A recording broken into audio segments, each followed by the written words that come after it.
노리시고 안 되죠 이렇게 하니까. 자료 차원에서. 네. 아 오늘은 모자를 안 썼다고 또. 다들 제 이 배경을 무섭게 다 깔고 계시네요. 너무 무섭네요. 오. 이거 여기만의 의식인 것 같긴 한데. 네. 배경을 좀 깔아야 되겠는데요. 음 감사합니다. 이렇게 세팅해 주셔서 감사드리고 저는 일단 처음에 좀 궁금한 게 있는 게 그럼 여기 이제 책 안 보시고도 오시고 보신 분도 계시고 하잖아요. 네. 근데 이제 그거 자체가 중요하다기보다는 어 뭔가 저한테 기대하는 부분이나 궁금한 거나 이런 것들이 있으실 것 같거든요. 네. 저희 토부님도 계시고 다 전에 몇 번 뵀던 분들도 계시네요. 그래서 제가 뭐 강의를 해 달라고 하면은 뭐 강의안을 준비하거나 이런 거는 있는데요. 근데 약간 일방적인 느낌이 좀 없지 않아 있죠. 강의를 준비한다고 하면. 저는 거기서도 질문을 많이 하지만은 그래서 어떤 걸 더 원하시는지가 좀 궁금하긴 해요. 그래서 저는 아까 그래서 퓨처스쿨 라디오라고 한 게 각자의 어떤 사연이나 고민이나 이런 것들을 지금 채팅으로 말씀 주시면 그걸 가지고 이끌어 나가는 게 좋을지 뭐 어떤 게 좋을지 싶어 가지고 그래서 지금 저는 궁금한 게 여기 오신 분들 좀 더 적극적으로 한번 표출을 해 보셨으면 좋겠는 게 그냥 일방적으로 '저 사람이 하는 얘기 그냥 들어봐야 되겠다.' 이런 거 말고 내가 책을 보든 뭐 아니면 기존에 어떤 다른 강의를 듣든 지금 여기 계신 분들이 다 콘텐츠를 가지고 수익화에 관심이 있는 분들이라고 하셨는데 그 과정에서 내가 지금 겪고 있는 되게 고민이라든가 실제로 부딪혔을 때 좀 답답했던 부분이나 이런 것들을 좀 채팅창에 좀 올려주실 수 있을까요? 너무 좋네요.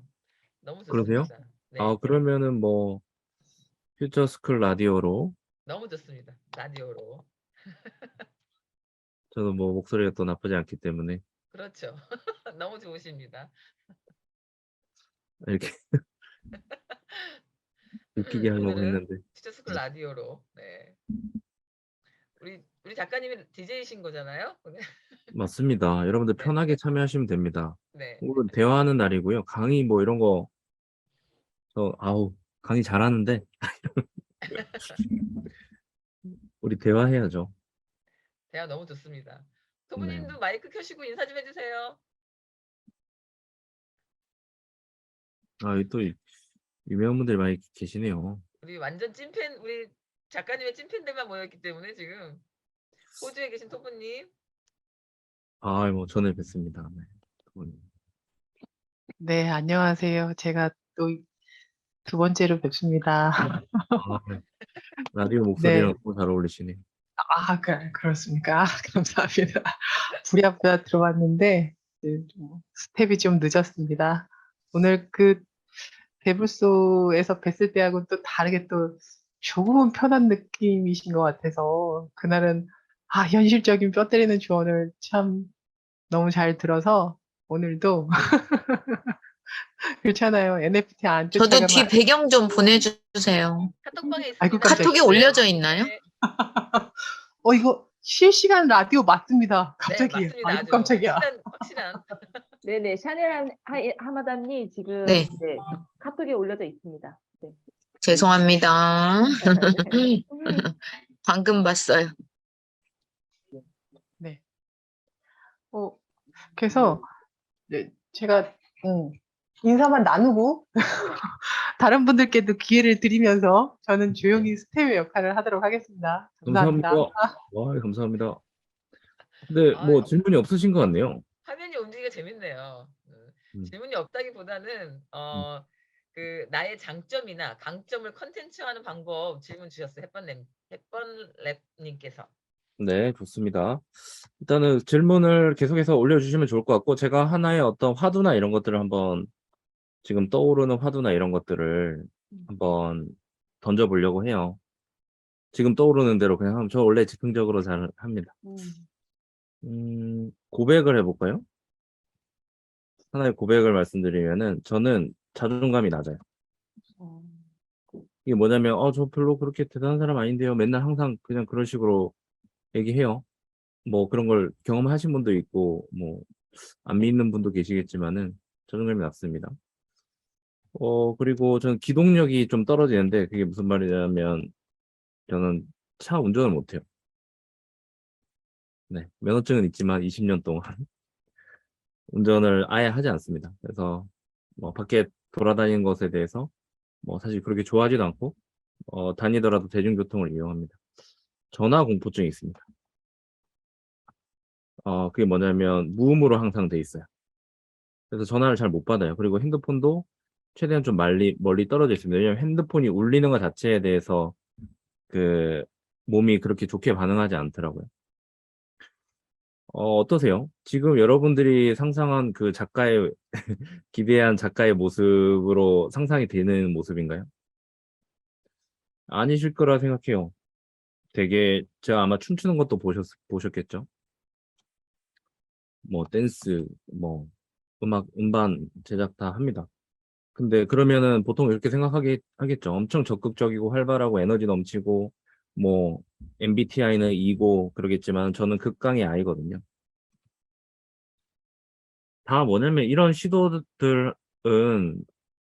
뭔가 제가 좀 못하는 부분에 대한 그런 어떤 갈망이랑 속으로 이렇게 응축되고 있는 것들에 대해서 이거를 표출하지 않으면 생기는 그런 스스로 되게 작아지는 그런 그거를 좀 극복하기 위한 저의 그냥 하나의 뭐 표현인 거고요. 그래서 뭐 이걸 분명히 하면서 즐거움도 존재하지만은 저한테는 생존과도 연결이 돼 있는 그런 부분이에요. 그래서 되게 잘한다라고 해주시고 이러면 전 너무 감사하고 하지만은 저한테는 어떻게 보면 삶의 균형을 맞추기 위해서 되게 의미 있는 행위들입니다. 그래서 저는 고백을 하자면은 부족한 게 너무 많아요. 근데 핵심은 뭐냐면은 핵심은 그런 거예요. 이런 사람 보고 저는 어렸을 때부터 부모님도 그렇고 선생님도 그렇고 너 왜 이렇게 맨날 게으르냐? 왜 이렇게 나태하냐? 왜 이렇게 늦잠 자냐? 왜 이렇게 항상 멍 때리냐? 이런 얘기를 많이 들었어요. 저는 그런 사람으로 알고 지냈고 저는 그렇게 낙인이 찍혀져 있었죠. 근데 그런 소리를 왜 들었을까요? 그렇게 살면은 그렇게 살면 안 된다. 돈 못 번다. 음, 돈 못 벌고 성공 못 한다. 계속 그런 얘기를 듣고 자랐어요. 게을르다. 너 그럼 성공 못 한다. 부지런해야 된다. 근데 저는 체력이 안 따라줬었거든요. 그리고 막 그래 적극적으로 열정적으로 뭐 그러지도 않아요. 근데 자꾸 그러면 성공 못 한다고 돈 못 번다고 하더라고요. 처음엔 받아들였죠. 뭐 그런가 보다 세상이 그렇게 했는데 근데 시간이 지날수록 어떤 두려움이 생겼냐면은 오케이 나는 내 인생은 그렇게 해가지고 뭐 이렇게 이왕 태어난 거 뭐 내 인생은 저런 게 부족해서 성공 못할 수도 있지. 근데 내 자녀도 태어났는데 만약에 걔가 나랑 성격이 똑같으면 걔도 그러면 나처럼 그럼 성공 못하고 그렇게 살아야 되나? 막 울분이 생기더라고요. 그게 이제 20대 후반이었습니다. 그들의 말에 따라서 그렇게 믿고 나는 그렇게 살았는데 그 한번 부정을 해보고 싶었어요. 그냥 내가 남은 인생 동안에 부정해보자. 이런 사람도 좀 잘 살 수 있다는 거 좀 내가 한번 보여줘 보자. 자꾸 더 열심히 살라고 그러고 더 열정적으로 살라고 그러고 더 부지런하라고 하는데 그렇게 하면서 오히려 더 자기를 갉아먹고 불행해진 사람을 저는 많이 인터뷰를 하게 된 거죠. 왜냐면 그 반대를 찾기 위해서 저는 이제 노력을 했던 건데. 그래서 저는 내가 가지고 있는 이 모든 어떤 결핍과 불안감이나 부족한 거를 가지고도 그냥 먹고 살 만큼 살아보자. 혹은 뭐 영향력을 만들어 보자. 내 자녀한테 전달할 수 있을 만큼. 오로지 그 미션 가지고 저는 10년을 살았고요. 그 결과물을 여러분들이 보고 계신 겁니다. 그래서 여러분들이 저에 대해서 어떤 기대감을 가지거나 그렇게 하는지도 저는 너무 잘 알고 있어요. 저는 그거를 어떻게 보면은 잘 활용해 왔던 사람이고 제가 그렇게 비춰진다는 것도 잘 알고 있습니다. 그리고 저한테 기대하는 모습이 그런 기대하는 모습이 있다는 것도 알고 있습니다. 하지만은 저는 그냥 제 솔직한 모습을 얘기해요. 저는 그렇게 기대에 부응한 사람이 아니라고. 그냥 저는 하루하루 그냥 살아가다 보니까 이렇게 왔다라고 얘기 드려요. 저의 고백은 이렇습니다. 너무 고백이 길었네. 여러분들도 그래서 저는 말씀드리고 싶은 게 고백을 해주세요. 무슨 고백이냐면은, 부족한 거 받아들이는 것에 대한 고백을 해주셨으면 좋겠어요. 나는 뭐 시간이 없어요. 나는 뭐 뭘 못했어요. 결핍에 대한 고백. 왜 이걸 말씀드리냐면, 왜냐면 사람들이 자꾸 안 그런 척 하거든요. 그러면 바뀌지 않더라고요. 괜찮은 척하고 잘난 척하고 내가 다 잘한 척하고 다 완벽한 척하고 다 준비된 척하고 그러잖아요. 우리 그러라고 배우지 않나요? 인스타그램이나 뭔가 막 삐까뻔쩍하게 유튜브에서도 뭔가 준비되고 뭐 세팅이 다 되고 저 지금 여러분들 보시겠지만 아무 스크립트 없이 그냥 막 하고 있죠. 그냥 빈 것에다가 그냥 채워가고 있습니다. 이거 여러분들의 영향을 받아서 부족해도 그냥 그려 나가면 된다는 거고요. 이 그림 그려가는 게 여러분들한테 분명 이상하게 보이진 않을 겁니다. 어, 제가 아쉬운 거는 이제 강의를 많이 듣거나 이렇게 하는 분들이 더 배워가지고 내가 더 완벽해 보이는 것에 초점을 맞춰지는 게 저는 많이 아쉬워요. 첫 번째는 나의 부족함이나 이런 것들을 드러내는 것. 그 다음에 그걸 보완하는 걸로 가야 되는데 이걸 드러내기 싫어서 자꾸 괜찮은 척 하는 걸로 강의나 책이나 이런 것들을 활용하는 게 저는 좀 안타깝더라고요. 왜냐면 그러면 주변에서 잘 안 도와주거든요. 그리고 나는 괜찮은 척 하느라 저 스스로는 속으로 어, 계속 어둠이 생깁니다. 괜찮은 척 하느라고. 난 나랑 계속 싸우고, 밖에서 기대하는 거는 내 진짜 모습과 되게, 격차가 생기고, 그러니까 나랑도 싸우고 세상과도 계속 싸우면서 힘들게 퍼포먼스를 내려고 하시다 보니까는 돈이 안 벌리는 거예요. 콘텐츠로 수익화가 안 되는 겁니다. 온전히 콘텐츠로 창의적으로 만들고 그거에만 신경을 써도 모자랄 판에 나는 내 안에서 나랑 싸우지. 밖에다가 괜찮은 척하고 잘하는 척 하느라고 그들과의 어떤 격차 때문에 그것도 맞추느라고 거짓말도 하는 것 같고 이런 그것도 싸우지. 만약에 여기 계신 분들은 저는 기본적으로 다 콘텐츠나 어 이런 걸 만들어낼 수 있는 역량이 충분하다라고 저는 생각을 하거든요. 그리고 그렇게 믿고 있습니다. 그런데도 불구하고 이걸 수익화가 안 된다라고 하는 것은 군더더기 고민이 많아서인 거죠. 안 해도 될 고민을 하는 건데요. 근데 보통 이런 고민들이 너무 많은 강의에서 오더라고요. 왜냐면 해야 될 게 너무 많은 거고. 그러니까 우선순위가 이제 다 망가지는 거죠. 네. 그래서 뭐 얘기를 하다 보니까 이렇게까지 왔는데, 음, 첫 번째로 제가 말씀드리고 싶은 건 여러분들이 절대 부족하지 않다라는 거. 그러니까 결핍이 있다라는 것에 대해서 받아들이는 건 맞는데, 그럼에도 불구하고 우리는 그 결핍을 가지고도 돈을 벌 수 있다라는 것에 대한 믿음을 가지셨으면 좋겠어요. 그거를 채워야지만 돈을 벌 수 있다가 아니라 그걸 받아들이기만 해도 우리는 그 다음 단계로 나갈 수 있는데 자꾸 그걸 채우고 나간다. 이런 생각을 하시면은 어, 앞으로 계속 강의를 듣게 되시고 책을 보시면서 결핍만 계속 더 늘어나실 거예요. 내 결핍을 받아들이고 온전히 내 거라고 믿지 않으면은 그걸 채우려고 하잖아요. 그러면은 결핍감은 더 커지거든요. 그래서 저는 여러분들 여기서 고백을 하셨으면 좋겠습니다. 나는 이런 결핍이 있고 이런 게 부족한데 뭐 채워보려니까는 솔직히 잘 안 되네요. 그냥 받아들이고 살게요. 저는 그 출발이 되게 중요하다고 생각합니다. 저요. 저 진행을 해야 되는데 제가 좀 말씀을 드리고 싶네요. 네. 작가님 그 결핍이라는 게 그러니까 저 같은 경우는 하나를 어떤 완결을 하고 거기서 어떤 성과를 내고 또 그러기 전에 너무 호기심 천국이라고 해야 될까요? 관심사가 너무 많아가지고 마치 무더발처럼 음, 동시다발적으로 사람에 대한 관심뿐만 아니라 어떤 기술에 대한 관심도 그렇고 하고 있는 일도 동시다발적으로 벌려져 버려요. 어느 틈에. 제가 습성이 그런 거예요. 그게 근데 아마도 지금 이 고민 얘기해 주신 거는 다른 분들도 공감하는 부분일 겁니다. 음, 그러니까 이런 고민은 분명히 다들 많이 가지고 계실 것 같아요. 그러니까 이것도 관심 가고 저것도 관심 가고. 근데 그 사람 자체가 원래 여러 개를 동시에 관심을 가질 수는 있거든요. 그리고 그렇게 좀 설계가 돼 있는 것 같기도 해요. 예, 그 정도 능력을 또 커버할 수도 있고. 근데 그 약간 뭐라고 그래야 될까? 음, 어, 하나를 쭉 해가지고 완결하는 것에 대한 불안감이 스스로한테 있을 수도 있어요.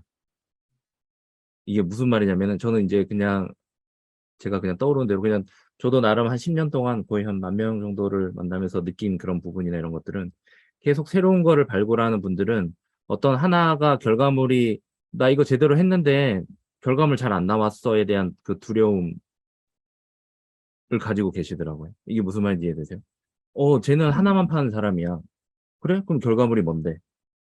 했을 때 뭐가 당당하게 얘기할 거리가 안 생길 것 같다는 두려움 때문에 뭘로 돕는 거냐면은 뭐 저 친구는 하나를 제대로 하진 않지만은 그래도 여러 개를 계속 도전하는 사람이야. 로 이거를 포장을 할 수가 있거든요.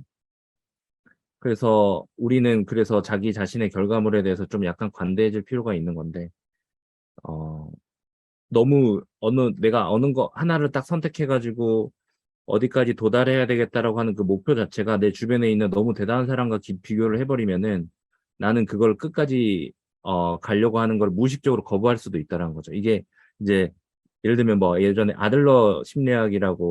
아들러라고 하는 그 사람이 얘기했던 건데 자기가 계속 어, 선택하는 것들이 자기한테 자꾸 불리한 것 같은데도 그런 선택을 하는 걸 보면은 사실은 마음속에서는 그게 오히려 더 편한 상태이기 때문에 그걸 선택한다라는 얘기를 하거든요.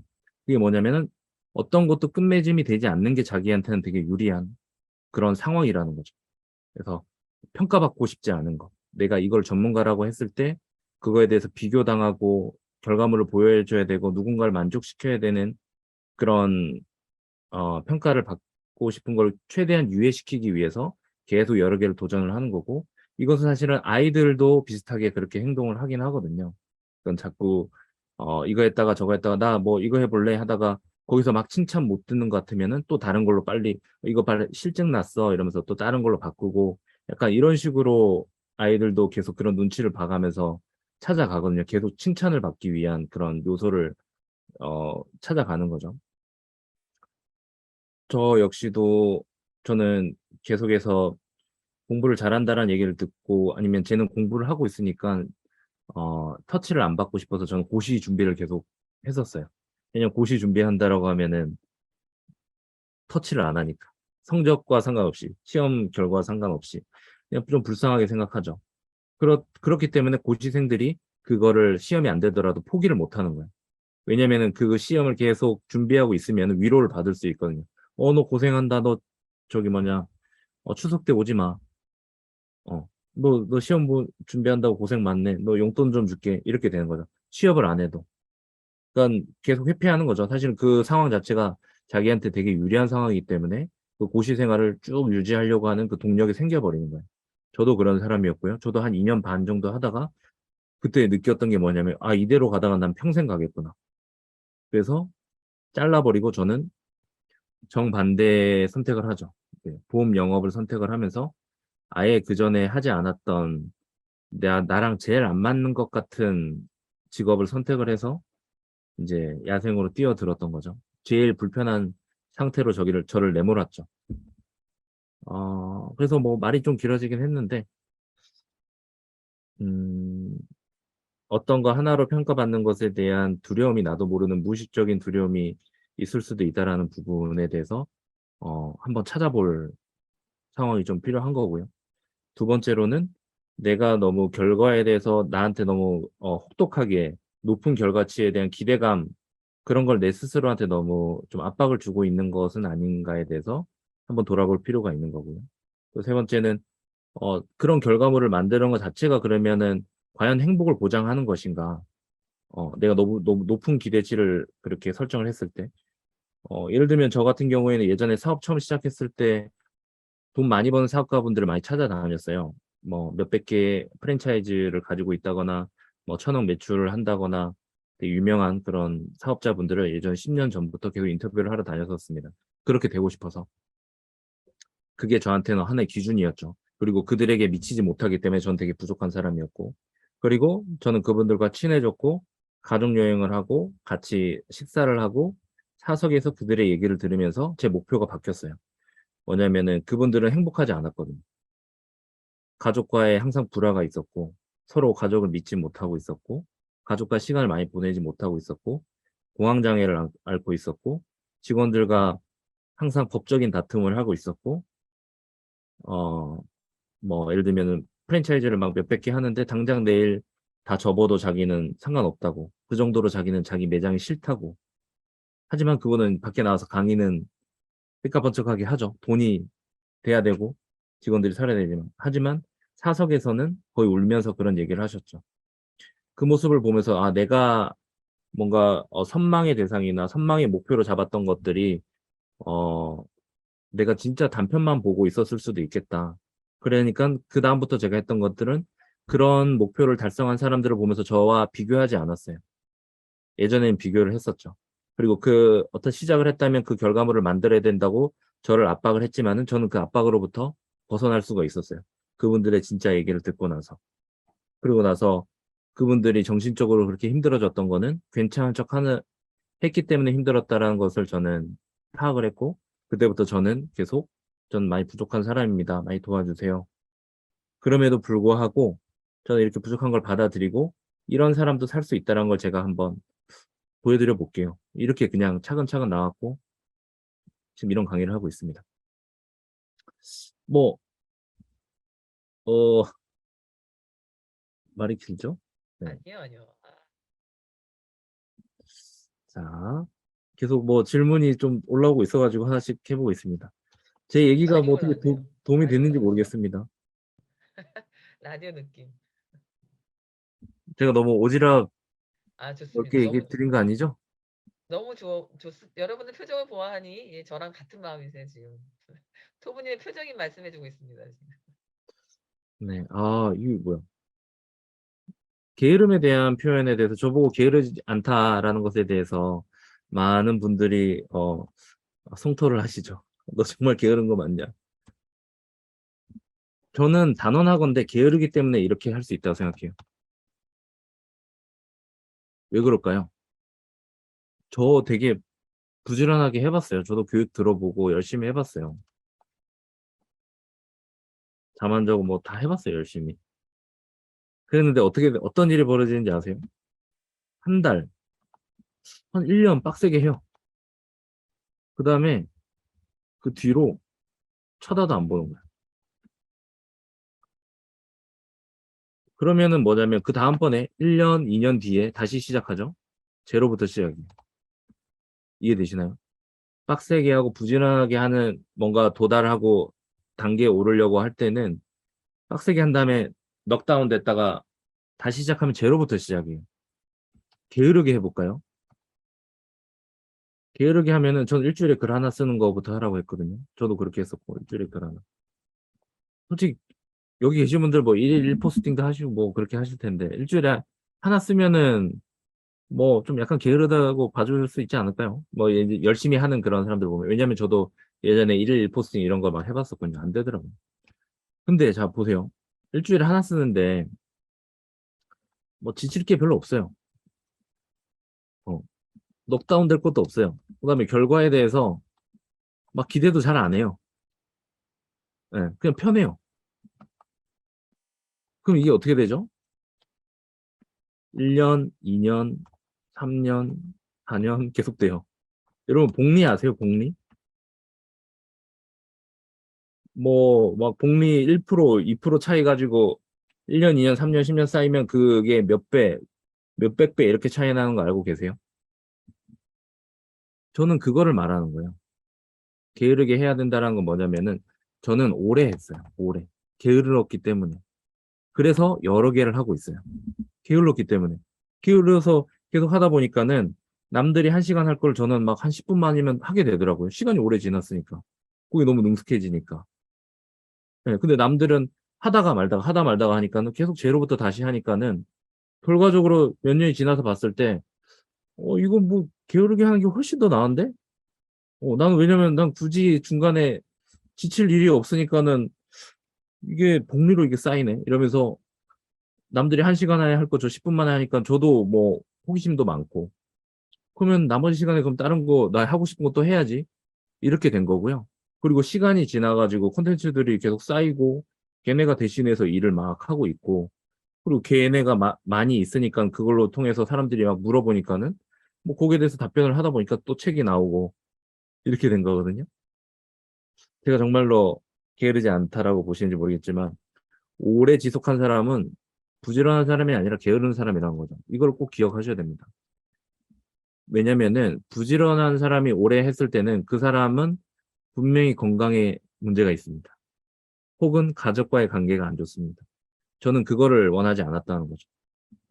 이해되시나요? 자, 그렇기 때문에 되게 여러 가지 사실은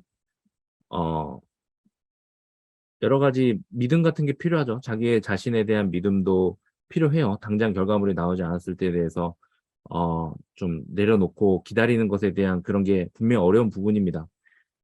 그러면 그걸 처음부터 할 수 있느냐? 그게 아니라 처음에 열심히 해보셔야 되는 거죠. 처음에 부지런하게 해보시고 빡세게 해보시고 내가 어디까지 감당하나 확인해 본 다음에 야 이거는 뭐 평생 할 게 아니구나 이런 식으로는 될 게 아니구나 이거를 받아들이라는 거죠. 그 다음에 약간의 좀 더 상대적인 게으름으로 계속 선택을 해 가셔야 되는 거예요. 근데 보통 어떻게 하는지 아세요?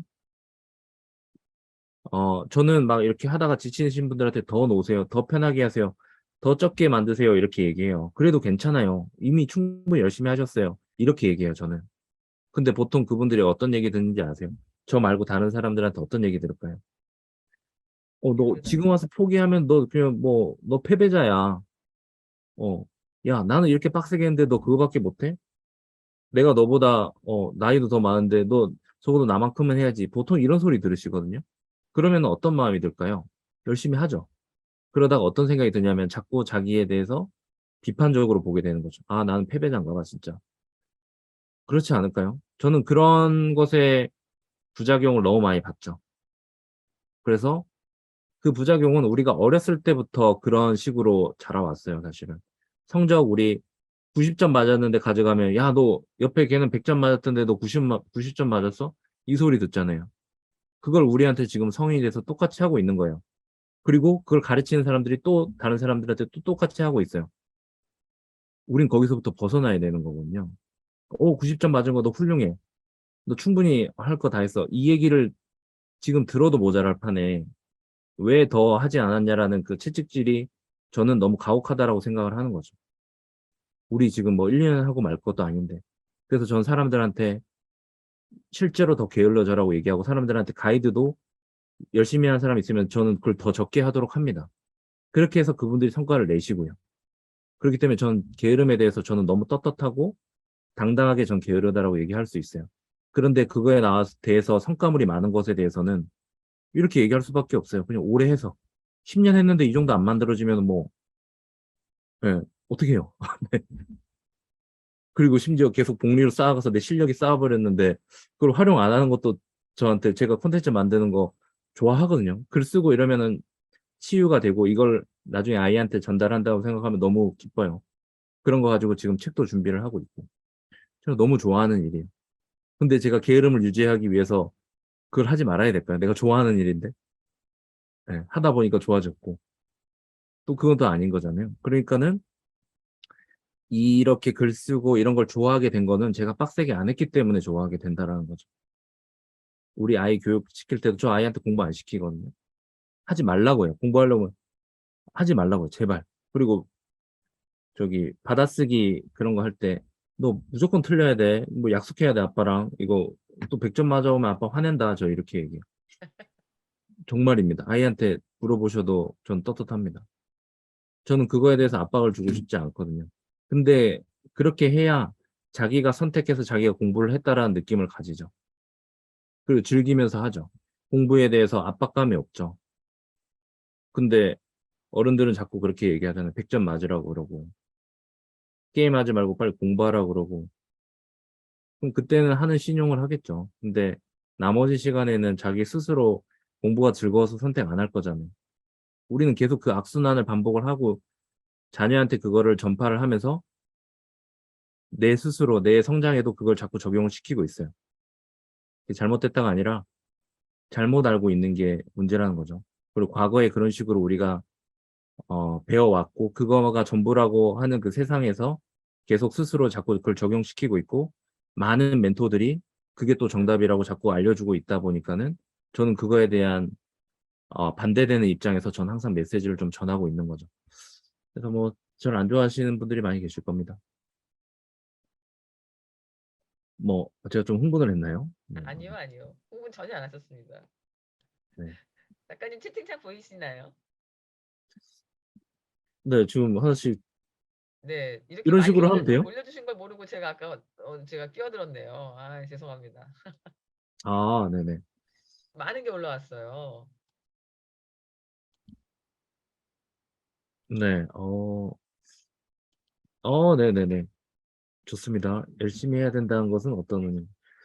아, 열심히에 대해서 저는 저만의 또 그게 있는데 사실 부지런한 거랑 열심히랑 또 전 다르다라고 생각을 하는데 맞아요. 제가 생각한 열심, 저만의 어떤 의미를 떠올려 가지고 정리한 게 있긴 있었거든요. 열심을 제가 가만히 생각해 봤더니 어 열심이란 단어 자체가 열 불이 있는 거잖아요, 불. 그리고 심이 뭐죠? 마음. 그러니까 마음이 뜨거운 거예요, 열심은. 우리가 저는 열심히에 대해서 그래서 저는 다르게 생각해야 된다고 생각해요. 게으름의 반대가 저는 열심이라고 생각을 하지 않는 거죠, 저는. 왜냐면은 열심히는 뭐냐면은 자기 심장이 두근거려서 어쩔 줄 몰라 하는 거예요. 내가 너무 좋아서. 그게 열심히 하는 거예요. 이해되시나요? 저한테는 그렇다는 겁니다. 근데 열심히 해는 우리는 아마도 다 각자의 다른 정의를 가지고 있겠죠. 근데 열심히에 대해서 너무 이렇게 부정적으로 이제 생각을 하거나 뭐 열심히에 대해서 이렇게 고민 안 해보신 분들은 이제 제가 지금 얘기하는 거랑 좀 반대되는 그런 다른 생각을 할 수도 있는데 저 열심히는 그냥 자기 가슴이 두근거리게끔 만드는 그런 일을 하는 거. 심장이 두근거려서 어 계속 그 생각이 떠오르는 거. 그건 저는 그런 되게 긍정적인 의미로 저는 해석을 하려고 해요.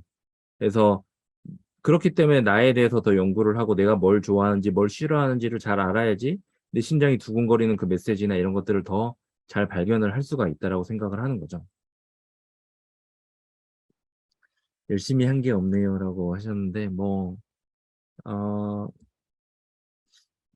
학창 시절 어린 시절에는 있었을 수도 있습니다. 어른이 되면서 열심히 하는 법에 대해서 우리 심장이 뛰는 그 선택을 하는 것에 대한 가이드를 아무도 안 해줬잖아요. 그냥 성적 따라서 남들 원하는 거 그냥 우리는 사라지고 그러니까 당연히 우리는 열심히 할 기회가 많이 없었죠. 억지로 하는 거죠. 애쓰면서. 우리 열심히 하고 있다고 했지만 사실은 애쓰면서 살았죠. 열심히가 아니라. 저는 이런 거에 대해서 냉정하게 좀 구분할 필요가 있다라고 생각을 합니다. 그래서 어 언어 유희 같지만은 네. 그쵸. 심장이 두근거리는 일 그걸 못해서 전 잘못했다라고 얘기하는 게 아니라 우리 어렸을 때는 뭔가 두근거리고 막 이걸 항상 떠올리고 그랬던 적이 있었죠. 근데 자라면서 자꾸 그 반대로 자꾸 선택을 하라고 압박을 받아왔다 보니까는 그 방법을 잃어버린 거죠. 내 심장이 뭐에 반응하는지 이런 것들을 너무 까먹고 살아온 거죠. 그냥 뭐가 돈 되는데 뭐가 유행인데 그걸 인제 많이 쫓아왔다라는 거죠. 음. 그래서 그러다 보면은 계속 아까도 처음 얘기 드렸던 그런 부분들인 거죠. 어 내 마음이 끌리지 않는데 자꾸 괜찮은 척하는 거고 내 하고 싶지 않은데 자꾸 뭔가 하는 그런 것들이 계속해서 이렇게 삐걱삐걱 걸려가지고 이제 돌아가다 보니까 마모가 너무 심하게 되는 거죠. 그게 애를 쓰는 거죠. 예. 자연스러운 게 아니라 애쓰는 거잖아요. 애라는 게 애는 창자애거든요. 애달는 마음 할 때. 애, 장기요, 장기. 애쓴다 할 때. 그런 말 들어보셨죠? 창자 쪽. 예, 예. 창자라는 뜻입니다. 애쓰다. 그러니까 뭐냐면은 우리도 모르게 우리 장기한테 엄청 스트레스를 주면서 살고 있는 거예요. 내가 원하지 않는 반대되는 방향으로 계속 브레이크를 밟으면서 계속 악셀을 밟고 살아가고 있기 때문에 우리는 애를 쓰고 있는 거죠. 하지만 열심히는 그거와 다르다는 거죠. 이거 하면서 너무 즐겁고 이걸 하고 싶어서 막 안달이 나고 그런 두근거리는 거. 저한테는 그게 뭐냐면은 아이한테 이런 메시지를 계속 남기는 거예요. 뭐냐면 아빠처럼 좀 부족하고 좀 막살하고 좀 정상적이지 않다라고 하는 사람도 되게 칭찬받을 수 있어. 그리고 그런 사람도 좀 돈도 벌 수 있더라. 너도 그냥 좀 막 살았으면 좋겠어. 저는 이 메시지에 꽂혀 있습니다. 그리고 오로지 거기에만 초점을 맞춰서 교육을 하고 있고 그런 사람들을 양산을 하고 있죠. 그래서 제 주변에 열심히 막 애쓰면서 열심히 애쓰면서 돈 많이 버신 분들이 결국 조금 더 편해지고 가족과 시간을 많이 보내면서 돈을 버는 그런 사례들이 늘고 있는데 저한테는 그게 아이한테 보여주고 싶은 세상인 거죠. 왜 그러냐면 그렇게 살아야지 그분들도 그 부모들도 아이와 더 시간을 많이 보낼 거고 아이한테 사랑 표현을 더 많이 할 거고 그냥 정해진 방식으로 살지 않아도 된다라는 것에 대해서 그 자녀들이 보고 배울 것이고 그럼 우리의 저 세대는 아니더라도 다음 세대에는 더 다양하게 사는 사람들이 생길 거고 더 다양하게 사는 방법에 대해서 존중을 할 것이고 더 즐겁게 사는 사람들이 더 생겨날 것이고 더 많이 받는 아이들이 생겨날 것이고 그래야지 지금처럼 서로 갈라치기 하고 싸우고 막 묻지마 살인이 일어나고 이런 일이 좀 줄어들 거 아니에요. 저는 그런 미션을 아주 작은 곳부터 시작을 하고 있는 겁니다.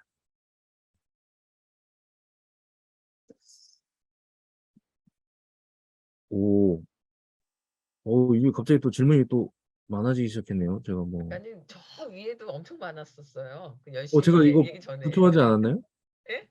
여기다가 이렇게 해 놨는데 작가님만 믿으려고 온 사람, 이용한 사람, 자신의 질문을 찾아온 사람, 이변의 경우 상대가 정말 도움이 필요할 것 같을 때 이용하려는 사람이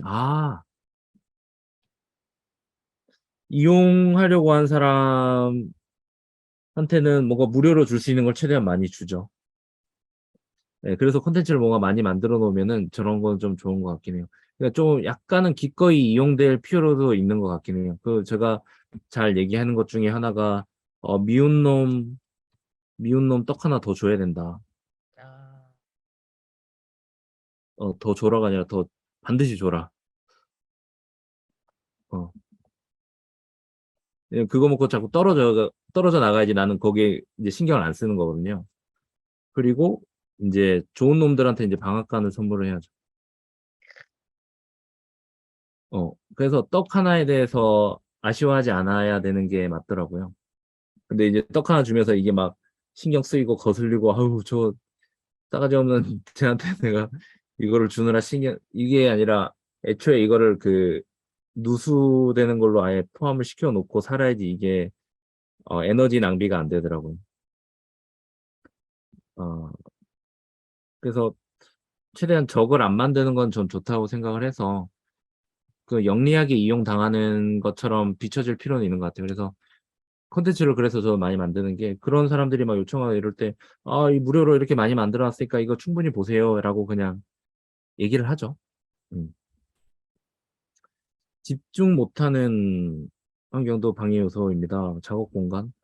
저는 저기 그냥 패스트 5 이런 데서 그냥 집중하는 그런 공간으로 쓰고는 있습니다.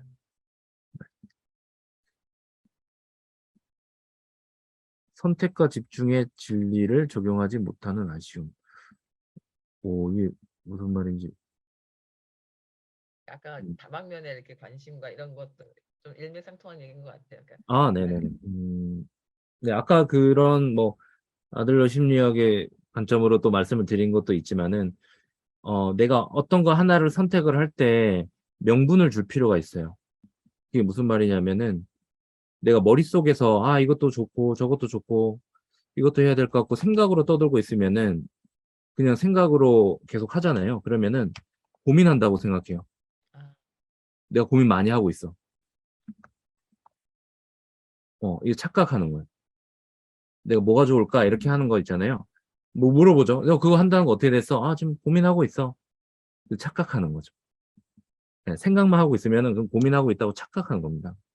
왜냐면 거기서 진도가 안 나가요. 왜냐면은 생각을 쫓아다니면은 내가 생각에 그냥 끌려다니거든요. 근데 그거는 내가 머리가 아프고 이러니까 고민하고 있다라고 난 노력하고 있다고 애쓰고 있으면서 뭔가 하고 있는 줄 착각해요. 왜냐면 에너지 소진이 되니까. 스트레스를 너무 받으니까. 이거는 매우 큰 착각이죠. 그래서 어떤 거 하나를 선택할 때는 되게 중요한 명분이 필요하거든요. 그래서 선택을 하는 그 리추얼 같은 게 필요한 거예요. 리추얼이라고 하는 건 어떤 의식 같은 거죠. 난 이런 단계를 거쳐서 이 선택을 했어라고 하는 오로지 그 명분만 있으면 어떤 선택을 해도 상관이 없어요. 지금 그 정도로 뭘 선택할지 몰라서 고민을 오랫동안 했다? 그럼 어떤 선택을 해도 상관없어요. 하지만은 그 선택을 하는데 명분만 필요할 뿐이에요. 그걸 하는데 남들이 그 선택했을 때, 너 왜 그런 선택했어? 그냥 뭐, 이거 좋은 것 같아서. 그랬을 때, 그게 뭐야? 이런 소리 듣지 않을 명분이 필요한 거예요. 그럴 때 하는 게 이제 A4 용지. A4 용지 하나 꺼내놓고 내 선택안을 적는 거죠. 리스트를 적습니다. 그러고 나서 그 옆에다가, 이거를 선택해야 할 이유 적어보고, 안 해야 할 이유 적어보는 거죠. 이 작업을 하는 거죠. 머릿속에 있으면 생각이 계속 끌려다닌다고 했잖아요. 글로 써놓으면은 객관적으로 보이는 거예요. 보면서 본인이 그냥 어떤 거 끌리는지 그때 보이는 거예요. 그러면 나는 적어도 이 정도 노력을 통해 가지고 한 선택이야. 그 명분이 나한테 딱 무의식에 심어지면은 그때부터는 그 선택을 가지고 달성하게끔 만드는 그 시도를 향해서 이제 달려가는 거죠. 근데 그 명분이 없고 머릿속에다만 넣어놓고 계속 고민하고 있는데도 해결 안 되는 것처럼 자꾸 하니까 이거는 더 많은 고민이 필요한 그런 중요한 선택이야라고 자꾸 스스로 착각하고 뇌한테 착각을 부여하는 거죠. 그렇지 않습니다. 어떤 선택해도 상관없어요. 그냥 이걸 하면서 이렇게 딱 냉정하게 객관적으로 볼 수 있는 걸 딱 눈앞에 둔 다음에 그걸 하나 선택하고 나서는 그냥 달리면 되는 거예요. 그렇게 해결하고 나가셔야 됩니다. 공부한 것, 배운 것 다 잊어도 콩나물이 자라듯이 나와, 이, 아, 다 까먹어도 언젠가는 이제 써먹을 수 있을 거다라는 것에 대해서, 어떻게 생각하냐는 건가요? 네. 어, 만약에 그렇다고 하면은 마찬가지로 애쓰면서 공부하지 마시라고 말씀드리는 거죠. 그러니까 어차피 까먹을 거면은 애쓰면서 공부하지 마시고, 예를 들면 공부할 때도 그런 노하우가 필요하죠. 예를 들면은 여러분들이 만약에 강의를 들으신다. VOD 강의를 듣는다. 이럴 때 어떻게 하죠? 하나하나 필기를 하고 있다던가, 하나하나 캡처를 하면서 정리를 매번 하고 있다. 한강 한강. 그러면은 굉장히 애쓰면서 공부하고 즐겁지 않게 공부하는 거죠. 하나하나 그 순간에 외우려고 하니까 어차피 까먹는다면서요. 그게 중요한 게 아니라 그냥 빨리 돌려보기로 일단 전체를 한번 보는 게 중요합니다. 그냥 전체 빨리 보는 거. 그냥 그렇게 빨리 그렇게 봐놓고 나중에 그냥 필요할 때 그냥 하나 찾아서 보는 게 나아요. 근데 만약에 하나하나 정리하잖아요. 여러분들 한번 물어볼게요. 정리한 거 다시 보세요. 제가 너무 뼈 때리나요? 한 적이 없어요. 네, 근데 정리하신 분들도 잘 안 봅니다. 그러니까는 매번 그런데 우리는 불안하죠. 왜 이렇죠? 우리 그냥 학교 다닐 때 이렇게 배웠잖아요. 그 방식, 사실은 어떻게 보면 약간은 잘못된 방식에 대해서 그냥 그대로 받아들이면서 그냥 살고 있는 거예요. 뇌가 좋아하는 방식으로, 나를 위하는 방식으로, 내가 즐겁게 하는 방식으로 하셔야죠. 그렇게 해서 까먹으면은 저는 즐겁게 공부했기 때문에 어떤 식으로 더 많이 남는다라고 생각을 해요. 이렇게 정리하는 것보다 하나하나 이거 까먹을까 봐 이거 외워야지 이러면서 배운 것보다 차라리 빨리 여러 번 돌려본 게 뇌가 훨씬 더 좋아합니다. 왜냐면 어차피 앞에 내용 모르면 뒤에도 나와요. 근데 앞에 내용 이해하려고 그때 이해하려고 하면은 이게 박 터지는 거예요. 근데 계속 보다 보면은 몇 번 반복해서 나오다 보면은 아, 앞에 나왔던 게 그거였구나 이러면서 전체적인 그림이 그냥 그려지는 거예요. 우리한테는 그냥 그 전체적인 그림이 그려져 있으면은 언제든 구글링을 통해서도 다시 찾아볼 수가 있거든요. 근데 그걸 강의 안에서만 해결하고 이 강사가 알려준 대로 그 방식 고지고대로 내가 외우려고 한다라고 하면은 그 강사는 그거 하나를 위해서 어떻게 보면은 몇 년을 바친 사람인데 내가 매번 그런 사람 거를 다 습득을 해 갈 수 있을까요? 절대 안 되죠. 우리는 그들 거를 빨리 잘 캐치를 해가지고 잘 연결시켜서 내 거에다 적용을 시키는 게 급선무지 그들이 얼마나 몇 년 동안 한 걸 그대로 내한테 흡수하는 게 중요한 게 아니라는 거죠. 우리는 그쪽에 그 강사랑 경쟁할 거 아니잖아요. 근데 자꾸 그런 식으로 공부를 하면은 자꾸 자기를 괴롭히는 거예요. 그 강사는 그거 하나를 목숨 걸고 한 사람인데 그걸 고스란히 내가 이렇게 따라서 공부해가지고 그 사람과 경쟁할 것도 아닌데 그런 공부를 하는 거는 굉장히 비효율적이죠. 성과도 안 나죠. 그래서 아, 이것도 나랑 안 맞는 것 같아. 다른 것도 찾죠. 공부했더니 이거 뭐 난 못 써먹을 것 같아. 이래 돼버리는 겁니다. 그러니까 공부를 하면 할수록 자꾸 자존감은 낮아지고 자꾸 다른 대안만 찾고 근데 자꾸 대안 찾은 것들은 시도는 안 해보니까는 자꾸 선택 안에서는 빠지고 나는 그래서 할 수 있는 게 없는 사람이 돼버리고 이 악순환에 빠지게 되는 거죠. 제가 너무 아, 너무 좋은 얘기세요.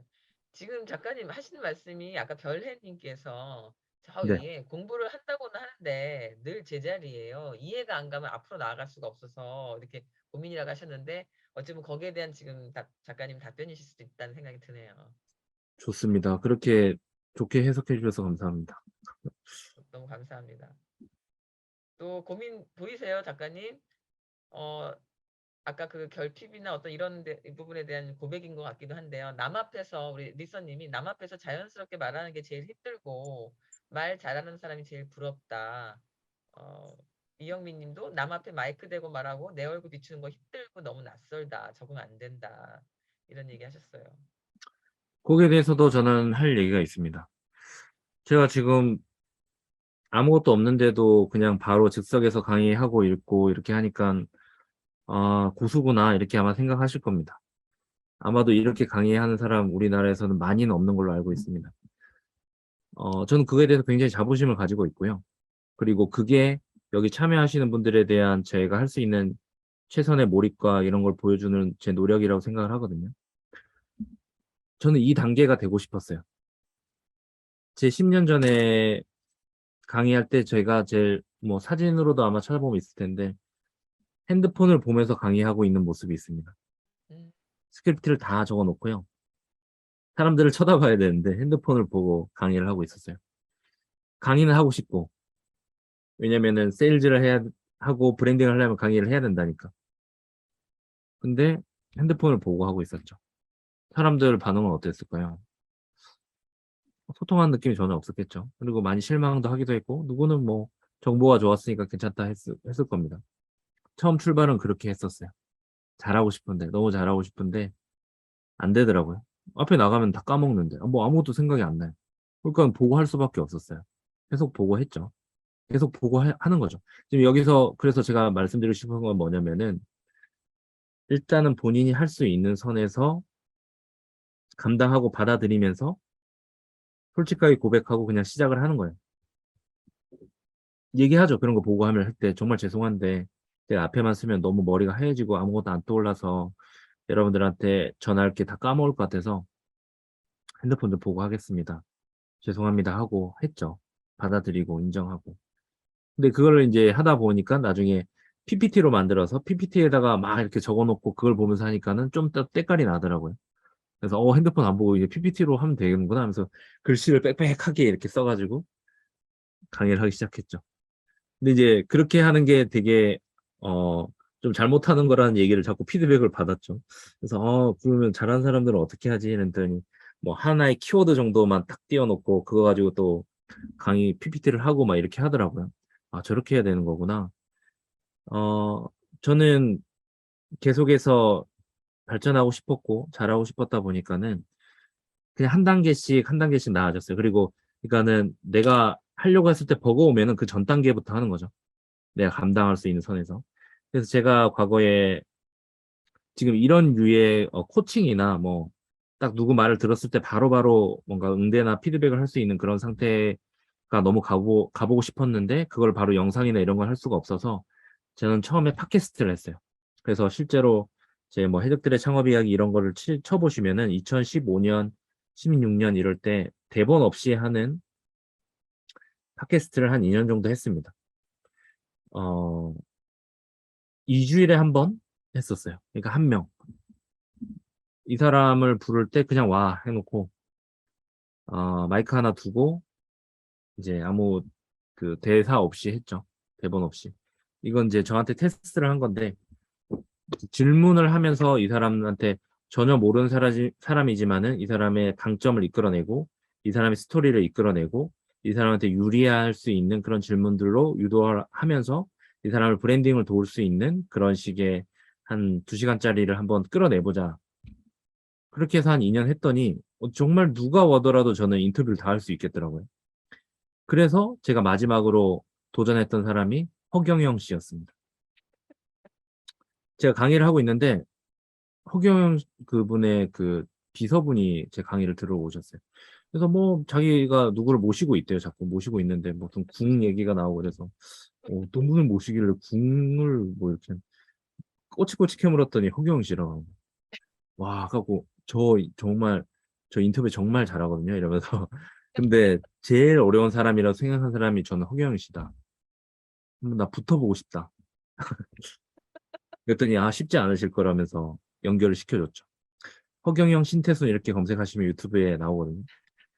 가서 정말 어렵긴 했는데 2년 동안 그렇게 쌓았잖아요. 대본이라는 거 없이 그냥 막 어떤 사람을 만나도 이렇게 했던 거 드라이브 내가 걸고 유도 안 당하고 막 이렇게 하면서 허경영 씨를 인터뷰를 했는데 그 비서분이 끝나고 얘기하더라고요. 이때까지 어떤 BJ나 유튜버가 와서도 우리 총재님을 이런 식으로 드라이브 건 사람이 없었다. 혹시 매주 오실 수 있겠냐? 자기 총재님을 커버할 수 있는 사람은 제가 봤을 때 거의 유일한 것 같다. 이런 얘기를 들었어요. 그때 속으로 이제 내가 어느 정도 경지에 올랐구나 이거를 생각하게 됐죠. 그 이후에 했던 게 이제 유튜브 라이브를 지속적으로 했습니다. 이미 그 전에 콘텐츠를 정기적으로 만드는 것들에 대해서는 너무 익숙해진 상태였고, 이제 라이브 같은 경우에도 한 2주에 한 번 정도 꾸준히 했죠. 그러면서 아무것도 없는 것에서 계속 답변하는 것들을 이제 연습을 하기 시작한 거죠. 트레이닝을 한 거죠. 여러분들이 원하시는 게 있고 그 상태에 도달하고 싶다면은 그 상태에 도전을 해보시고요. 그게 내가 지금 버겁고 안 되면은 그 전 단계, 얼굴을 가리고 한다거나, 뭐 그냥 음성만 가지고 한다거나, 뭘 보고 한다거나, 그 단계부터 익숙해지고 그 다음 단계로 넘어가면 되는 겁니다. 지금 여러분들이 보고 있는 그 결과물로서 저는 말씀을 드리는 거예요. 여기 말에 저는 한치의 거짓도 없습니다. 뭐 저 일부러 뭐 스토리 만든 거 아니에요? 전혀 그렇지 않고요. 원래부터 이랬던 사람이 전혀 아닙니다. 그러니까 이렇게 살았으니까 게으르지 않다라고 하겠죠. 하지만은 아까도 말씀드렸잖아요. 2주에 한 번 정도는 그냥 하자. 매일은 못 하겠고, 뭐 꾸준히는 막 매일매일은 못 하겠으니까는 2주에 한 번 정도는 하자 이렇게 된 거죠. 그러니까 지속하니까는 아까도 말씀드렸지만 복리로 나아졌습니다. 오래 하면은 무조건 됩니다. 저 아들한테 항상 하는 얘기예요. 아들이 뭐 처음 시도할 때 잘 안 되잖아요. 그럼 짜증내죠. 그러면 아들은 이제 제가 딱 말하면 아들 그럼 우리 이제 어떻게 해야 되지? 이러면은 오래 지속하면 잘하지. 아들은 그냥 버릇처럼 그렇게 얘기해요. 그래서 지금 안 되는 것에 대해 스트레스를 최대한 줄여요. 그 순간에. 왜냐면 무조건 스트레스는 나올 수밖에 없거든요. 하지만 오래 지속하면 무조건 자기가 나아질 수밖에 없다라는 사실에 대한 확실한 믿음을 스스로 가지고 있어요. 그러면 그걸 오래 즐기는 것만 그때부터 선택을 하면 되는 거예요. 뭐 애쓰고 억지로 잘하려고 하는 게 아니에요. 그냥 오래 유지하는 거에만 초점을 맞추고 그거에 대한 최고 좋은 방법은 그냥 그 순간에 그냥 즐기는 거죠. 그렇게 하나씩 아들은 뭔가 다 하나씩 터득해 나가더라고요. 뭐 인라인도 그렇게 하고 춤도 그렇게 하고. 네, 뭐 허경영 형 바로 뭐 이렇게 찾아버리셨네요. 네.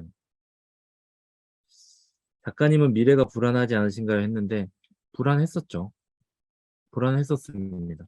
어떻게 좀 뭐 제가 저라고 뭐 특별한 사람이겠어요? 항상 불안했고 좀 불면증도 있었고 불안했던 사람이었습니다. 근데 그런 건 있는 것 같아요. 애쓰면서 살아봤잖아요. 뭔가 되게 해보려고 내 뜻대로 어, 애쓰죠. 내 뜻대로 결과물이 내 뜻대로 나와야 되는 거죠. 그게 불안감이죠. 내 뜻대로 안 될까 봐 불안감이 생기는 거잖아요. 근데 이제 뭐 여기 종교를 가지신 분도 있고 하겠지만은 내 뜻도 있고 그분의 뜻도 있더라고요. 뭐 여러분들이 뭐 신을 믿으시면은 뭐 근데 그 말은 무슨 말이냐면 종교를 믿어라가 아니라 모든 것이 내 뜻대로 다 되지 않는 것에 대해서 그러니까 집착에 대한 걸 좀 버리는 거고 예를 들면은 이런 건데 뭐 A라는 노력을 해가지고 A 다시라는 걸 얻어야 돼요. 성과가 나와야 되는 거죠. 근데 이게 안 나올 수도 있죠. 그 결과물 자체는 이 A 다시가 이게 안 나온 거죠. 만약에 그러면 어떻게 되죠? 실패. 그리고 스트레스 받는 거고 그다음에 안 되니까는 뭔가 다음에 또 이렇게 했는데 안 되면 어떡하지 하는 불안감 이런 것들이 계속 반복되겠죠. A를 시도했으면 A 다시가 나와야 된다라고 하는 그런 어떤 나만의 집착이고 근데 결과물에 대한 집착이죠. 이게 불안감을 만들죠. 내가 이걸 했으면 이게 나와야지라고 하는 그 결과에 대한 집착이 불안감을 만드는 건데 미래를 내가 그렇게 결정을 내 손으로 다 결정해야 된다는 것에 대한 어떤 자기 오만과 같다라고 생각을 하는데요. 근데 그 결과물을 신에게 맡기는 거죠. 그러면 너무 무책임한 거 아니냐. 그게 아니라 이 A 다시가 나오지 않더라도 나중에 그렇게 믿고 있잖아요. 그러니까 내 뜻이 아니라 그거 지금 A 다시로 나오는 게 나는 최선이라고 믿고 있지만은 사실은 좀 시간이 지나서 B 다시로 돌아오는 그걸 볼 수 있는 그 여유가 필요하다라는 거죠. 오케이 A 다시가 안 나왔네. 그러면 다른 식으로 돌아오겠지. 그게 그분의 뜻이면은. 이런 마음으로 가지고 있어야지 나중에 B 다시가 왔을 때 알아본다는 거죠. 이걸로 돌려주시는구나. 그러면 이게 반복이 되면은 지금 당장 결과물이 내 뜻대로 나오지 않더라도 이제 불안해지지 않게 되는 거죠. 저는 뭐 그렇게 산 지는 오래되진 않았습니다. 하지만은 항상 좋은 일만 있을 수도 없고요. 모두가 제 계획대로 다 되지는 않습니다. 하지만은 그게 나한테 지금 줄 수 있는 최선의 결과물이라고 항상 믿어요. 그리고 이걸 통해서 다른 게 더 큰 게 돌아올 거라고 생각을 합니다. 당장 손해를 보는 일들도 분명히 생깁니다. 예를 들면은 내가 뭔가 이 사람한테 뭘 베풀었어요. 잘해줬어요. 뭐 얻을 게 있어요, 이 사람한테. 근데 이 사람이 나한테 돌려주지 않았어요. 그래서 뭐 예를 들면 내 책 마케팅을 도와주기로 했는데 안 도와줬어요. 그래서 내 책의 뭐 마케팅이 좀 잘 안 돼서 내가 원하는 결과물이 좀 안 나왔어요. 자, 그랬을 때는 이게 내 뜻대로 안 됐고 뭔가 막 스트레스 받고 불안할 수 있죠. 하지만은 저는 그때 어떤 생각을 하냐면은 오케이, 난 이 사람한테 하나의 더 카드를 얻어냈어. 나중에 언젠가 이게 나한테 유리하게 작용할 거야라고 하는 그런 믿음이 있죠. 왜냐면 저는 뭐 그거를 신경 쓰면서 스트레스 받느니 그냥 저는 제 갈 길을 가면 되는 거거든요. 저를 더 갈고 닦으면 되는 거고. 오케이, 그거 가지고 마케팅 이렇게 도움 안 받고도 내가 할 수 있는 방법을 그럼 찾아보자로 가게 되는 거죠. 거기에 집착하지 않는 겁니다. 그래서 그 방법으로 찾아가고 있다 보면은 어떻게 되죠? 나중에 그 사람이 도와달라고 이제 왔을 때 저는 그에게 거절을 하는 게 아니라 어떻게 보면 약간은 유리한 입장에서 그분과 협상을 할 수 있게 되는 그런 힌트가 오죠. 그게 B-로 돌아오는 거죠. A-에 집착하느라 에너지를 쓰고 내 정진을 못하는데 신경을 막 못 쓰고 그런데 에너지 낭비할 게 아니라 다음번에 올 결과물, 그분이 만들어주신 결과물에 대해서 기다리자로 가고 그 순간에 대해서 나는 그냥 정진을 하는 거죠. 그리고 B-로 더 크게 받는 거죠. 이것이 경험을 한 분이시면은 당연히 이해가 되겠지만 경험을 못하면은 그냥 이거 되게 뭐 황된 얘기 아니야 이럴 수도 있지만은 한 번, 두 번, 세 번, 네 번, 100번 이런 일을 경험을 하게 되면은 그런 느낌이 들죠. 그냥 이렇게 살아라는 건가 보다. 그냥 오는 대로 주어지는 대로 받아들이고 살라는 건가 보다. 이런 느낌이 들죠. 이제 그 흐름에 타서 뭐라고 해야 될까? 내가 뭐 억지로 더 좋은 선택을 하려고 애써봤자 내 뜻대로 뭔가 다 되지 않는구나. 그러니까 어떤 선택에 있어서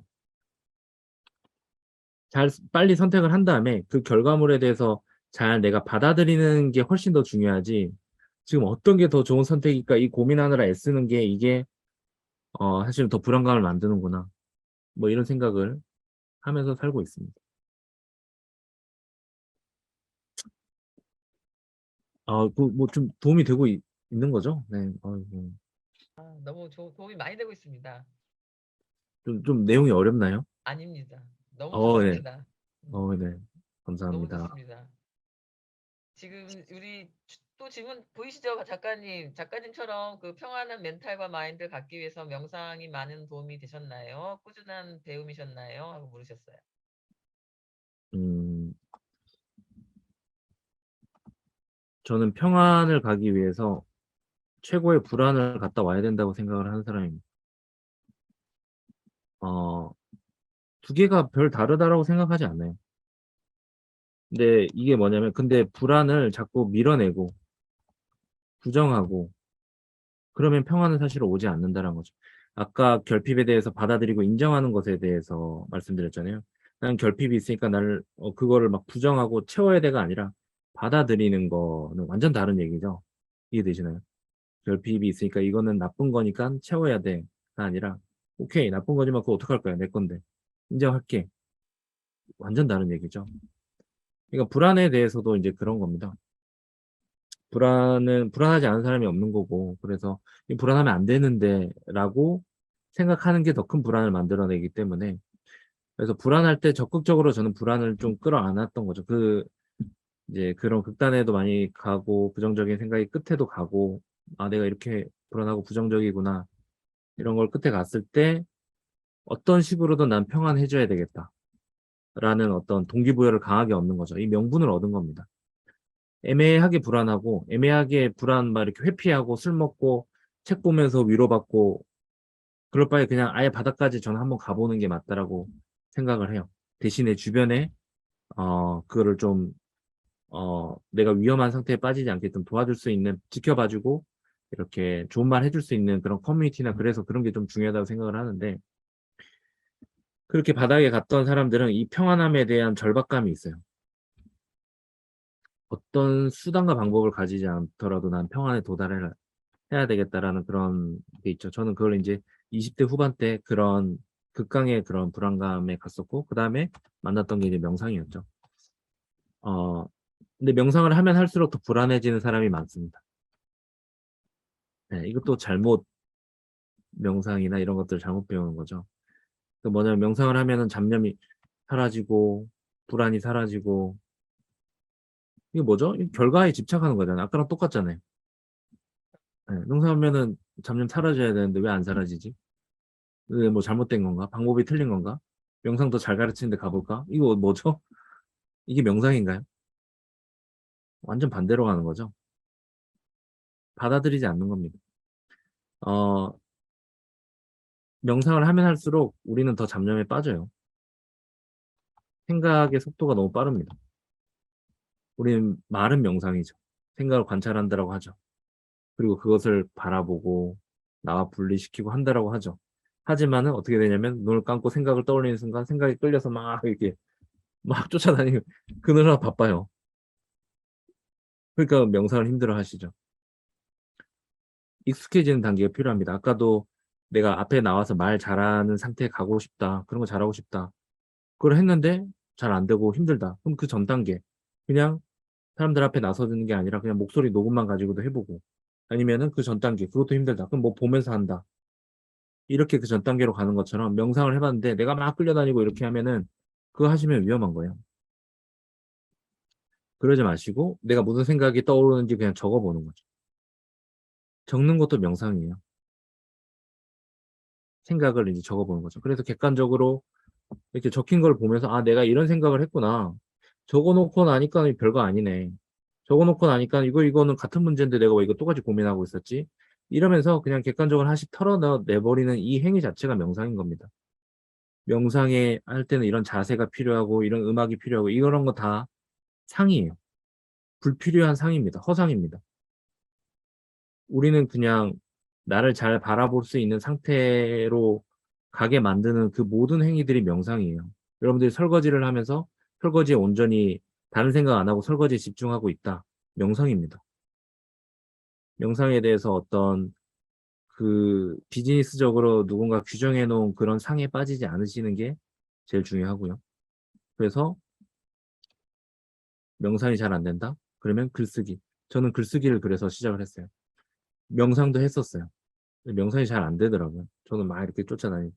글쓰기를 하니까는 처음에는 잘 안 써지다가 나중에 막 써지고 나중에 막 울더라고요, 제가. 그래서 아, 이게 뭔가 효과가 있는가 보다 하면서 이제 막 관련된 걸 찾아보고 하다 보니까는 아, 이게 명상으로서의 효과도 있겠구나 이러면서 자연스럽게 저는 콘텐츠 만드는 거나 이런 것들이 고객을 유치하고 누군가를 설득하고 돈을 벌기 위한 용도도 있지만은 아, 첫 번째는 나의 치유구나. 콘텐츠가. 이 중요한 가치를 모르고서는 지속을 못 하겠구나. 이 생각을 이제 하게 된 거죠. 왜냐면 뭐죠? 콘텐츠를 쓰고 나면은 돈을 벌어야 되고 팔로워가 늘어야 되고 좋아요가 늘어야 되는 이 목표 집착을 하게 되죠. 불안감. 콘텐츠를 즐길 수 없잖아요. 첫 번째 목표는 이걸 쓰는 순간 내가 행복해지고 내가 치유가 되고 내 생각이 정리가 되고 내 생각들이 연결되면서 새로운 깨달음이 오는 그런 희열을 느끼고 첫 번째 나의 만족을 위해서 콘텐츠를 만드는 거죠.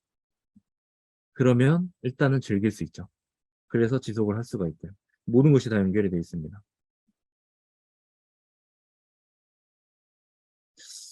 아, 저 오늘 뭐 좀 괜찮지 않나요? 아, 뭐 질문들이 깊이가 있어요. 작가님 보이세요? 또 다른 질문? 어떤 겁니까? 그 냉정에 대한 얘기가 좀 아, 있어요. 네네네네. 냉정해야 된다고 하셨는데 그 냉정함을 어떻게 판단하세요? 내 스스로가 내가 판단을 잘못하고 있구나 이걸 어떻게 판단하시는지 기준이 있냐고 그러셨어요. 음, 제가 분명히 기준이 뭐 그때그때마다 기준이 있는 것 같긴 한데 그러니까 냉정하다라고 하는 건 어떤 걸까? 예를 들면 이런 거죠. 뭐 음, 내가 저기 뭐냐 인스타그램에다가 컨텐츠를 올린 거예요. 막 신경을 막 써가지고 막 빵 하고 올렸어요.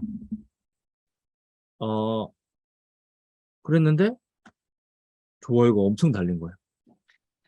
어, 그렇죠. 그럼 제가 어떻게 판단할까요? 야, 역시 컨텐츠 이렇게 화려하게 이렇게 만들어가지고 이렇게 하는 거구나. 그래야지 좋아요가 많이 느는구나. 이런 판단을 하겠죠. 사람들한테 가르칠 겁니다. 나가서. 자, 여러분들 좋아요 많이 받고 싶으세요? 그럼 저 딱 보십시오. 이렇게 화려하게 만들면 됩니다. 자, 이렇게 판단을 하면서 막 가르치고 있을 거예요. 근데 나중에 알고 봤더니 그게 아니라 나의 엄청 찐팬인 손유진 스태님께서 제 거 올린 거 보고 저희가 알고 봤더니 제 거는 막 공개도 막 친구 공개로만 돼 있었던 상태인 거죠. 그러니까 예를 들면은 근데 우리 손유진님께서 우리 작가님 너무 노력 많이 한 것 같은데 불쌍하다. 이거 사람들도 많이 안 봐주는 것 같고 내가 여기저기 알려야지 하면서 막 알리고 다닌 바람에 그게 컨텐츠가 빵 터졌었던 상황이었던 거죠. 알고 보니. 자, 그럴 때 어떤 판단을 해야 되느냐? 그럴 때 냉정하게 판단을 해야 된다는 거죠. 아, 오케이, 내 실수. 내가 잘못된 판단을 한 거고, 내가 나를 띄우기 위해서, 나를 대단하게 만들기 위해서 그런, 내가 보기 좋은, 증거들만 수집해가지고 나한테 유리하게 해석한, 그 판단을 내린 거구나라고 이렇게 냉정하게 판단을 해야 된다는 거죠. 자기 자신에 대해서도. 그래야지 나는 발전할 수가 있죠. 그런데, 많이들 사실 그렇게 하지 않는, 어, 경우가 많다라는 거죠. 그러니까 약간 여러 가지 복합적인 요인을 통해 가지고 이루어진 성과인데 마치 자기가 한 것처럼 자꾸 착각을 스스로 하면서 자꾸 자기를 속이는 건데 예를 들면은 대기업이나 이런 데서 사업을 이렇게 런칭을 해가지고 이게 잘 됐다 이걸로 강의를 하시거나 이게 뭐 나쁘다가 아니라 그런데 그 안에는 사실 대기업이 만들어 놓은 어떤 브랜드 힘과 자기 팀원들과 여러 가지 그 요소 중에 자기가 어떤 특정 잘 도드라지는 그 파트를 맡았기 때문에 자기가 부각이 된 거지 그거 자체가 자기의 능력은 아니라는 거죠. 냉정하게 만약에 얘기한다면. 하지만 그 사람을 얘기를 들어볼 때 얘기를 하는 거 들어보면 이거 내가 만들었어 브랜드. 이렇게 하는 사람도 되게 많거든요. 그럼 그 팀원들은 뭐가 되는 거예요? 그러니까 그거는 사실 냉정하게 판단을 하지 않는 거죠. 그래서 제가 제 네임이나 아니면 이런 걸 가지고 뭐 찾아오셔가지고 도와달라. 뭐 누구 소개를 받았는데 대표님이 제일 믿을만하다고 하더라. 뭐 신뢰가 있다 하더라. 그런 얘기를 누구 전에 듣고 와서 저한테 돈을 내겠다 이런 분들도 계세요. 뭐 기업 뭐 이런 걸 맡기고 싶다고. 그럼 저는 그분한테 뭐라고 하냐면은 본인이 저 판단하세요. 본인이 제 거 다 검토하시고 제가 만든 콘텐츠 다 보시고 여기 안에서 본인이 설득되면 저한테 오시라고. 자, 보십시오.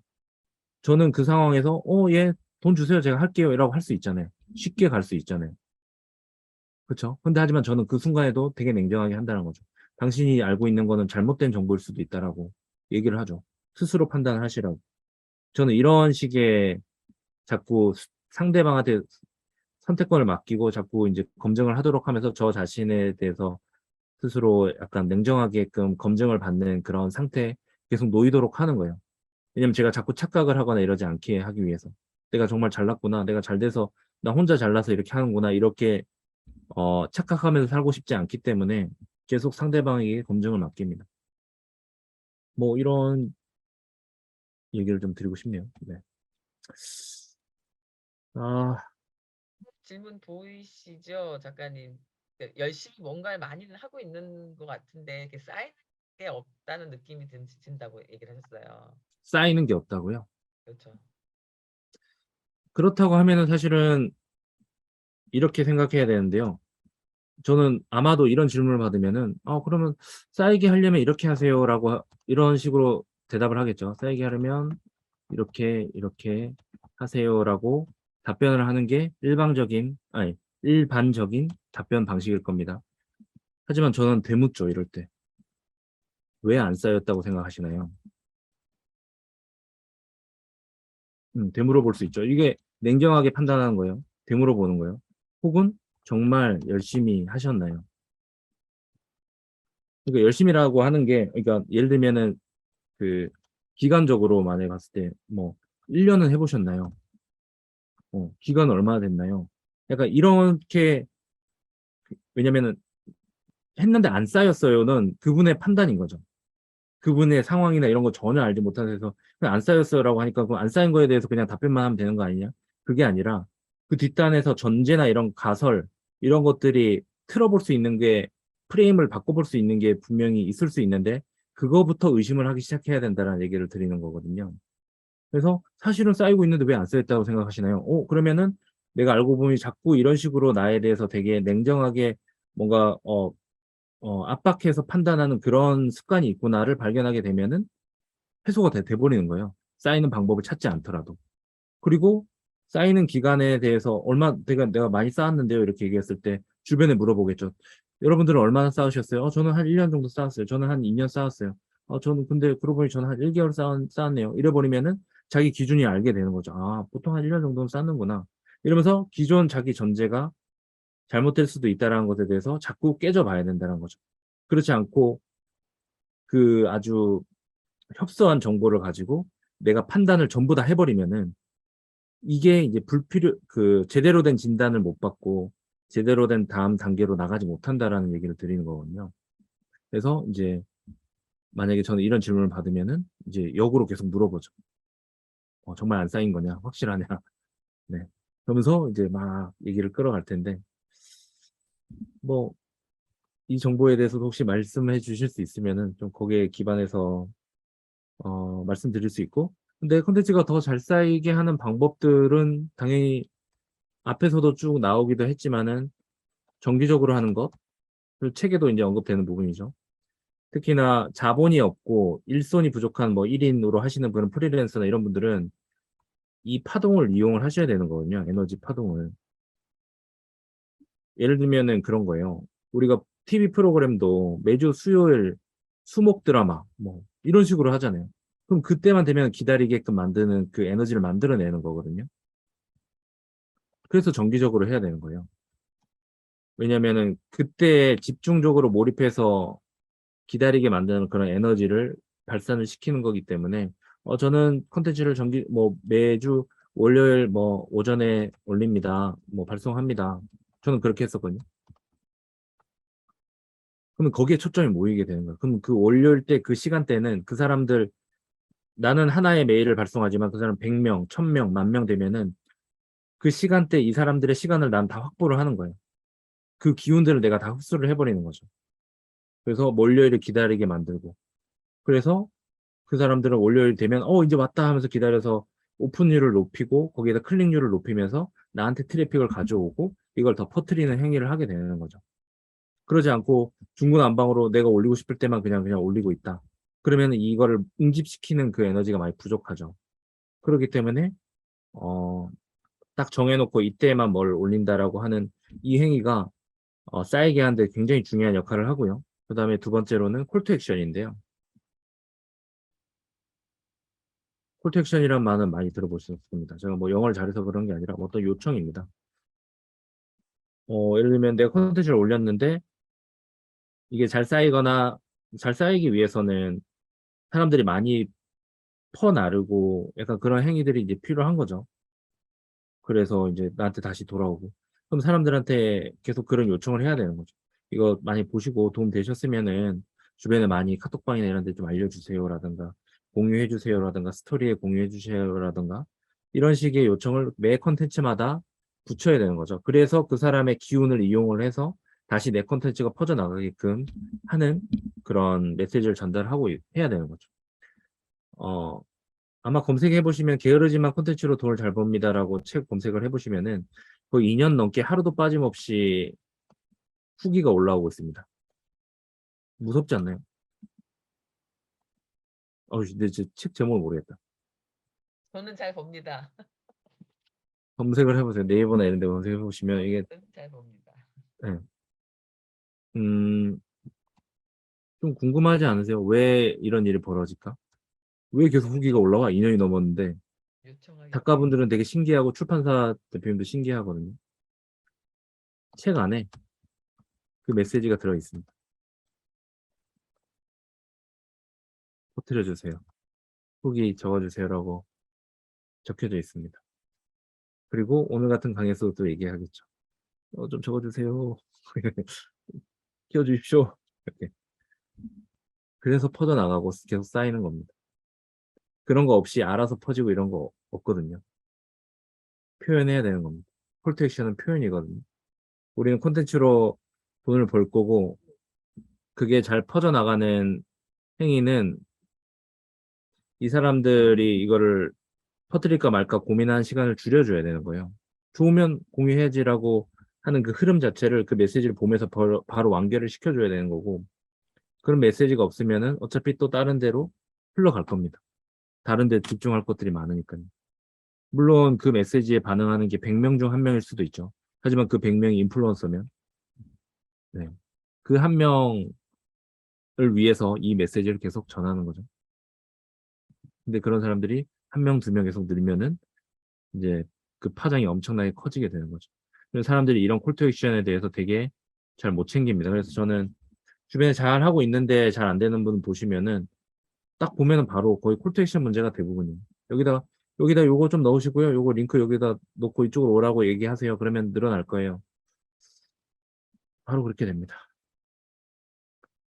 여기도 이제 혹시 유튜버 중에 책추남님이라고 아시는 분 계시는지 모르겠지만 그분 것도 이제 좀 도와드리는 게 있는데 이렇게 책 마케팅에 대해서 좀 도와드리는 게 있는데 이건 정보가 있으니까 좀 지울게요. 어이 지운 게 아니라 더 넓어져 버렸네.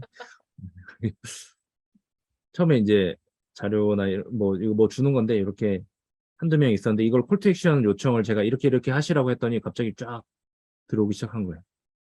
하루 이틀 만에 그렇게 됐죠. 콜투 액션이 그만큼 강력합니다. 내가 요청을 하느냐 안 하느냐가 엄청 큰 차이를 만드는데.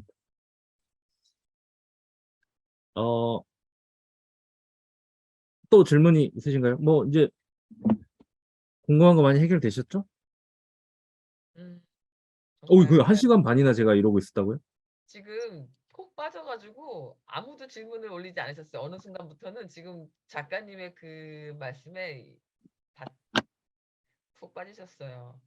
네, 음, 뭐 좀 도움이 되셨는지 모르겠는데 좀 도움이 되셨으면 이런 데 또 도움이 엄청 팔로우를 많이 해주세요. 됐습니다. 여러분들 어떠셨는지요? 음소거 해제하시고 대화하셔도 괜찮잖아요. 그죠? 네, 인스타그램 아세요? 인스타그램 많이 하시나? 여기 계신 분들은 대부분 다 하십니다. 어머, 대박. 이런 식으로 하는 게 아니구나. 교주, 제가 교주. 제가 너무 좋아하는 분인데, 그러니까. 제가 NFT 관련된 이런 것도 하고 있거든요. 그래서 여기도 많이 팔로우 해주십시오. 네. 오, 게으름과 부지런함에서 왠지 울컥하셨다고? 칭찬하니 저 콜투액션. 여기 많이 팔아요. 근데 작가님의 뭐, 이 콜투액션 나온 거죠? 팔로우 해주십시오라고 딱 지금 바로. 맞습니다. 아니면 이걸 한번 쭉 보시면, 왜냐면 이제 진정성 있는 콘텐츠가 뭔지 이분이 제대로 보여주고 계신 분이거든요. 그러니까 이분이 리추얼을, 이제 감사일기를 2000일 넘게 쓰신 분인데, NFT나 이거에도 관심이 있으셔가지고, 감사일기 쓰고 꿈에 대해서 이렇게, 얘기하는 거를 하고 계세요. 근데 이분이 원래 월에 2,500만 원씩, 빚을 갚아야 되는 상황에 계셨던 분이에요. 월에 2,500 빚입니다. 그러니까 아내분이 좀 많이 위독하셔가지고 병원비를 하시느라고.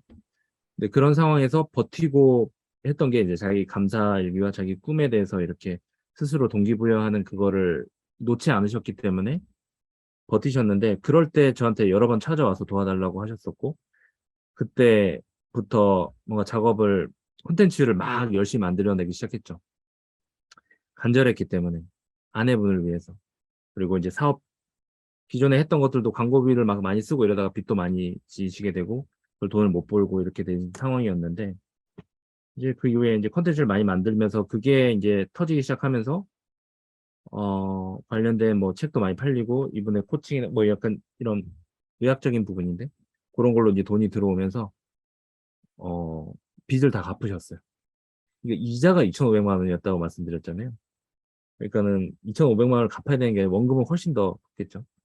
그걸 갚으시고 아파트도 구하시고 거의 약간 자본가가 되셨는데, 그게 불과 한 2년 만에 그렇게 됐는데, 그래서 이분의 기운이 엄청 좋아요. 그리고 여전히 저한테 음, 서로 이제 좋은 영향을 주면서 같이 이걸 NFT 사업도 같이 하고 있는데, 저는 제 주변에 이렇게 정말 드라마틱하게 자기 삶을 콘텐츠로 변화시킨 분들이 정말 많이 계시고요. 그래서 순간랩이라는 곳에서 저는 그런 활동을 하고 있는데, 여기에 그런 분들이 정말 많이 계세요. 그러니까 콘텐츠를 가지고 자기 어, 가족과의 시간을 많이 보내면서도 이제 돈을 벌고자 하는 그런 사람들이 여기 모여서, 네. 그래서 여기도 이제 이렇게 무료로 주는 거 있거든요. 이런 것도 한번 해보시면은 무료 코스 같은 건 좀 도움이 되실 겁니다. 그래서 저는 뭐 허황된 얘기를 하거나 뭐 그런 게 아니라, 그 실제로 저는 현실을 되게 중요하게 생각하는 사람이고, 그래서 냉정하게 자꾸 판단하려고 하는 게, 그게 그래야지 현실에 살 수가 있게 되거든요. 그래서 저는 지금 상황에 많이 만족하면서 제 주변에 이렇게 좀 좋은 의도, 좋은 영향력을 전파할 수 있는 그런 사람들을 도우면서 이제 살고 있고요. 마찬가지로 아까 제가 전화공포증이나 뭐 이런 것들이 많이 있다 보니까 많은 사람들을 만나거나, 어, 뭐 연락을 받거나 그렇게 지내지는 않고 있습니다. 그럼에도 불구하고 저는 꽤 많은 기업체에 연루가 돼 있어요.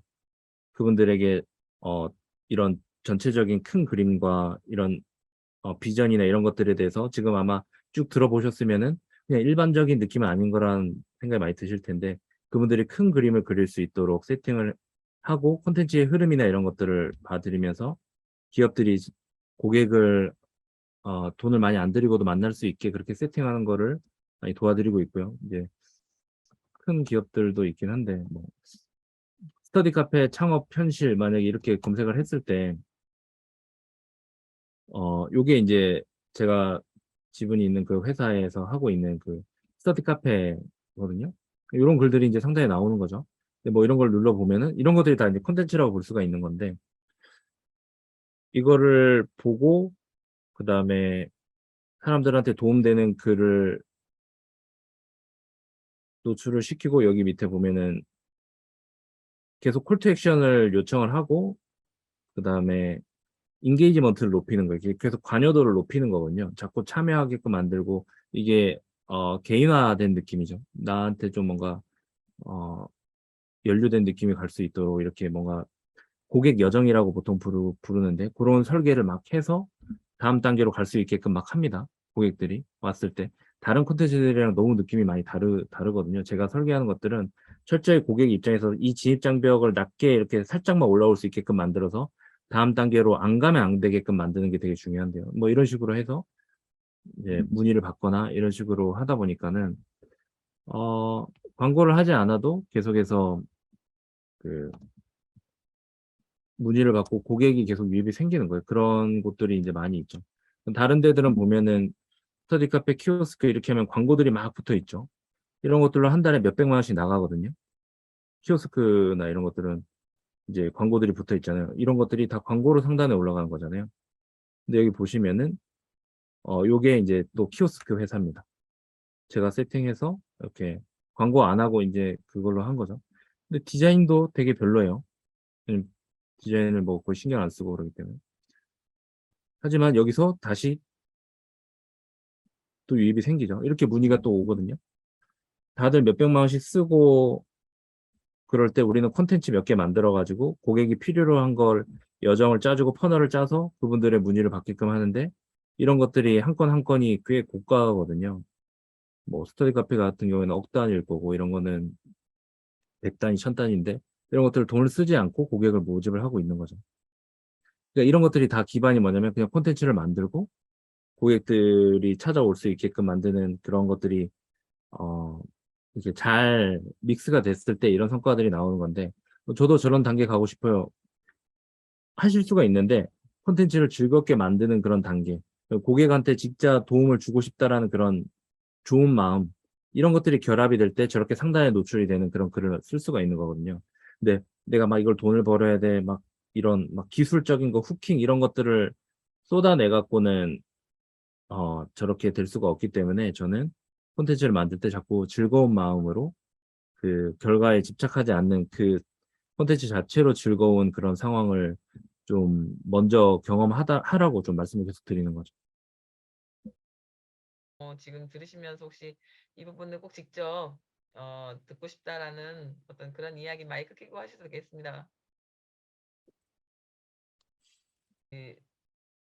게으르지만 컨텐츠로 돈을 번다는 제목에 훅되어서 날로 먹는 방법이 언제 나오나 하면서 끝까지 읽다가 시작하는 사람도 위대하지만 끝까지 하는 사람은 더 위대하다라는 작가님 책 속 내용에 날로 먹으려던 마음이 너무 창피하셨다고.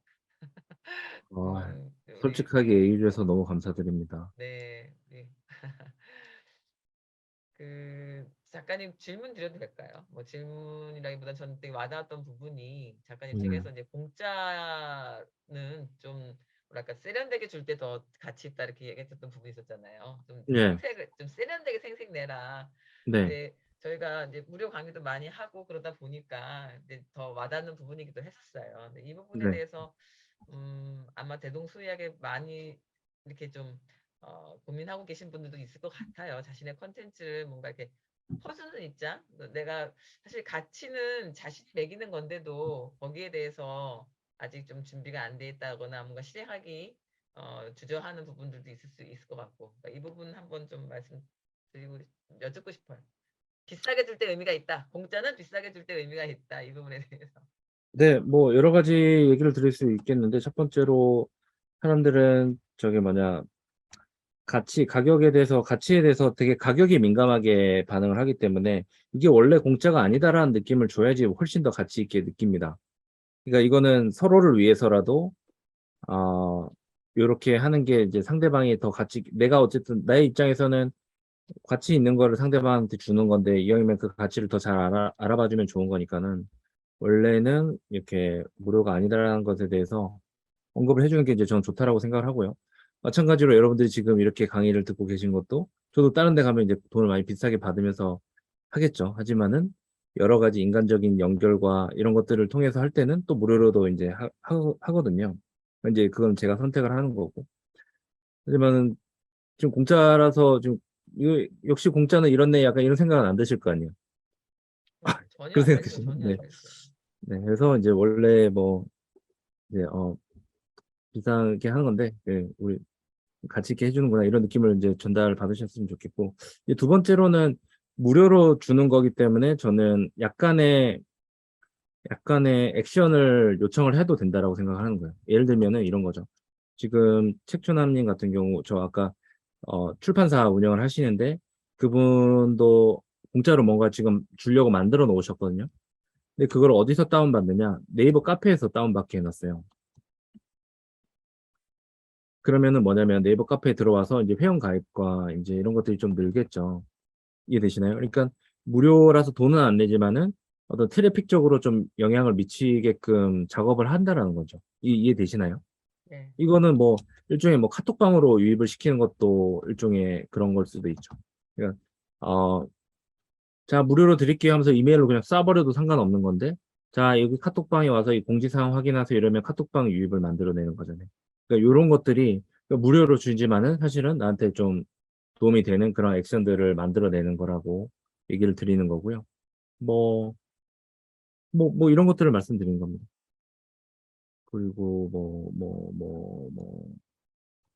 이것도 제가 운영하는 그 사이트 중에 하나인데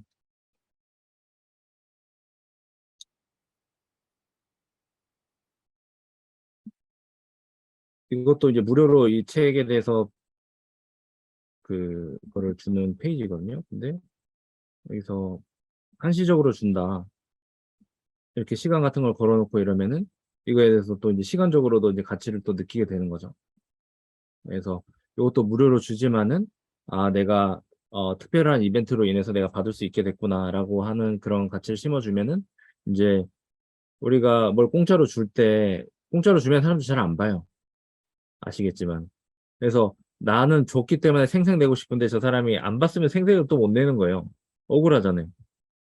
그러니까는 너무 보고 싶게끔 만들게 그렇게 조금 저런 작업을 할 필요도 있다라는 거죠.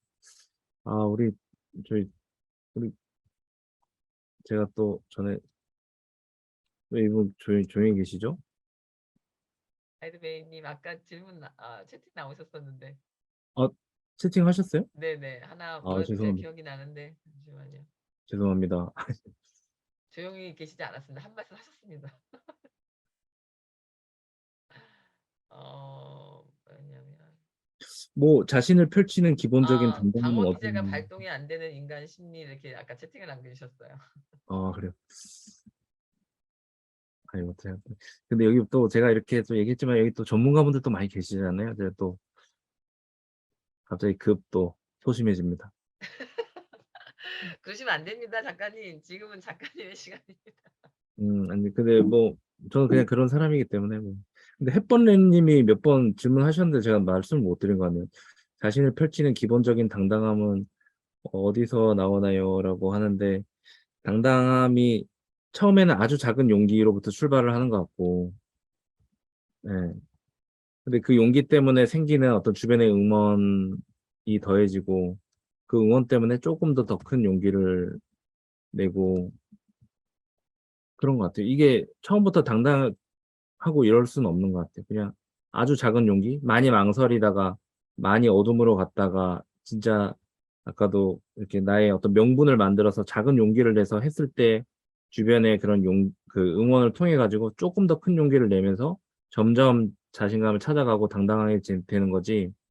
제로였다가 100% 당당한 사람으로 바로 가는 건 저는 무리라고 생각하고 그런 일은 잘 벌어지지 않는다라고 말씀드리고 싶어요. 그냥 작은 용기만 필요한 거고요. 작은 시작이 필요한 거거든요. 그래서 어떤 너무나 이제 매력적이고 도달하고 싶은 그런 상태를 보면서 내가 저기에 한 번에 도달하겠다라는 그런 욕심은 안 부리시는 게 좋을 것 같아요. 그냥 그 전 단계는 뭘까? 그 전 단계도 나한테 무리네. 그럼 그 전 단계는 뭘까? 이러면서 제일 작은 시도부터 하세요. 제일 작은 시도. 아, 진짜 이거 너무 하찮다 싶을 정도로 제일 작은 시도부터 하셔야 돼요. 저는 명상을 할 때 명상이 하도 안 되니까 처음에 뭐 했냐면 그냥 숨 관찰하는 것만 했어요. 숨. 그렇게 해서 저는 명상을 시작했었거든요.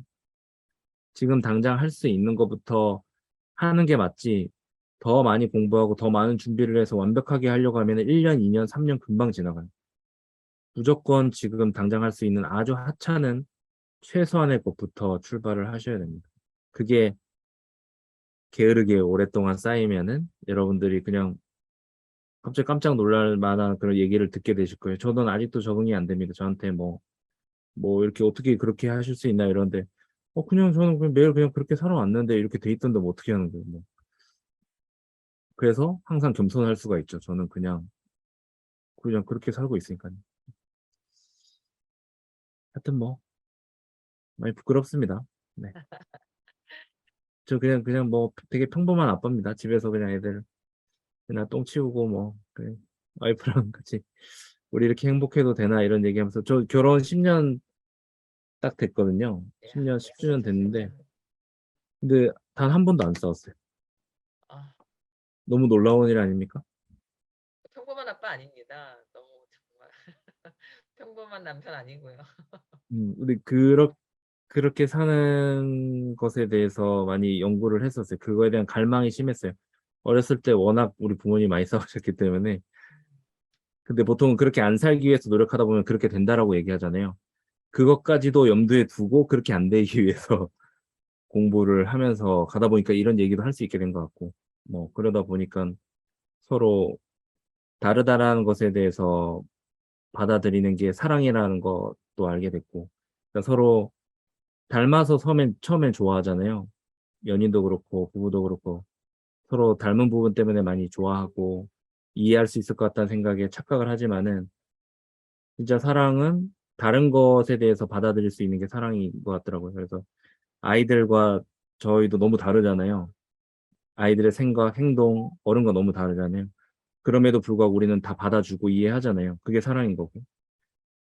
그거를 부부끼리도 하는 게 정말 중요한 것 같더라고요. 저 질문 있어요. 네. 예, 그러면, 닮아간다는 거를 인정하셨는데, 다르다는 것도 인정하셨고, 그러면 그 전까지 어떻게, 욱하실 때 어떻게 멘탈 관리를 하셨나요? 언제 그 부부 사이에서요? 예, 욱할 때. 지금 아이가 울고 있어가지고 갑자기. 그 과정을 알기 전까지 욱하실 때는 어떻게 화를 안 내셨나요? 주로 저는 참는 쪽이긴 했어요. 건강하지 않아. 그러면 나중에 폭발하지 않나요?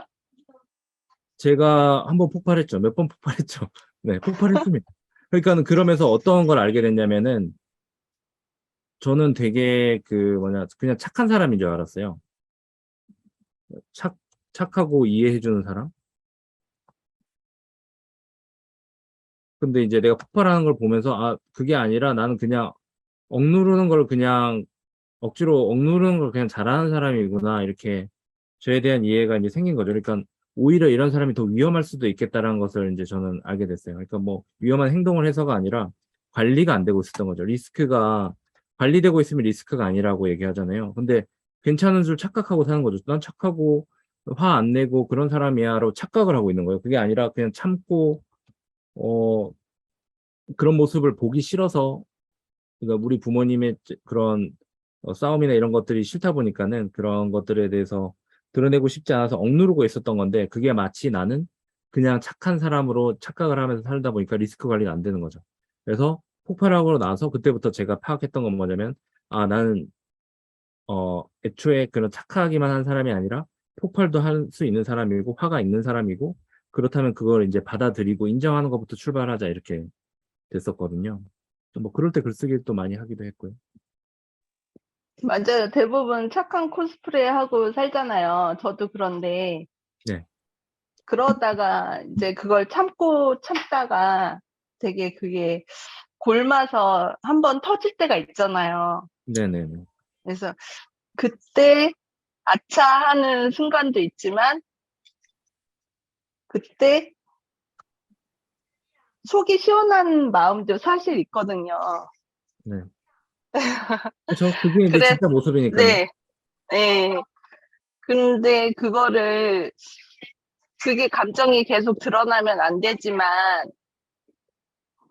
그거를 이제 공부하면서 이제 내가 많이, 그래, 그 사람은 인정해야지 하면서도 그게 잘 안 될 때가 있어요.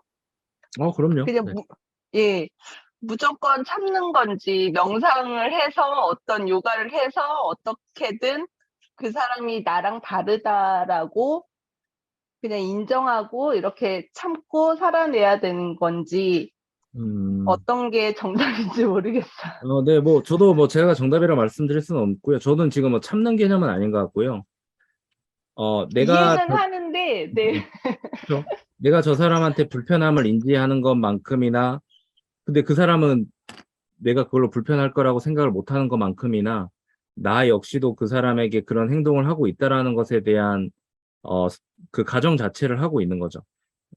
저 사람 역시도 그 노력을 하고 있을 거야. 내가 하고 있는 저런 노력 같은 거 참아내는 거나, 아니면 좀 받아들이려고 하는, 인정을 한다라는 것에 대해서 제가 조금 생각을 하게 되면은, 지금 화나는 게 좀 약간 억눌러지기는 하는 거죠. 이게 좀 이해가 되시나요?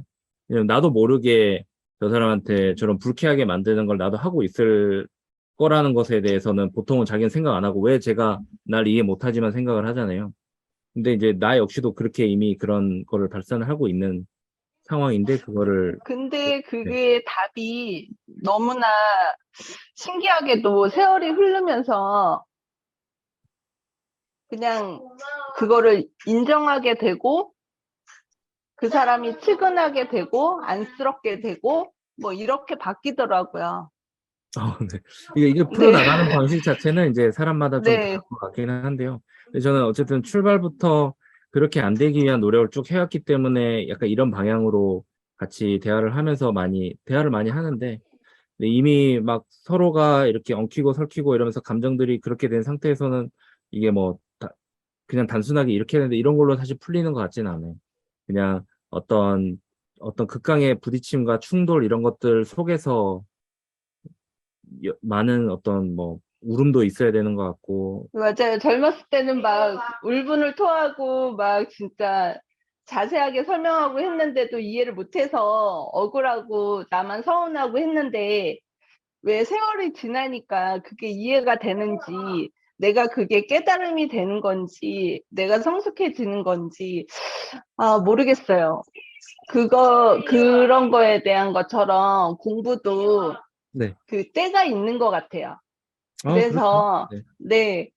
그래서 오늘 해주신 말씀이 너무나 공감되고 위로도 많이 되고 감사하고 많이 배웠습니다. 감사합니다. 감사합니다. 감사합니다, 기바님. 리서님 저, 건강하십시오. 그 채팅 보시면. 네, 우리 리서님, 입원 중이시군요. 저 그날은 작가님, 네.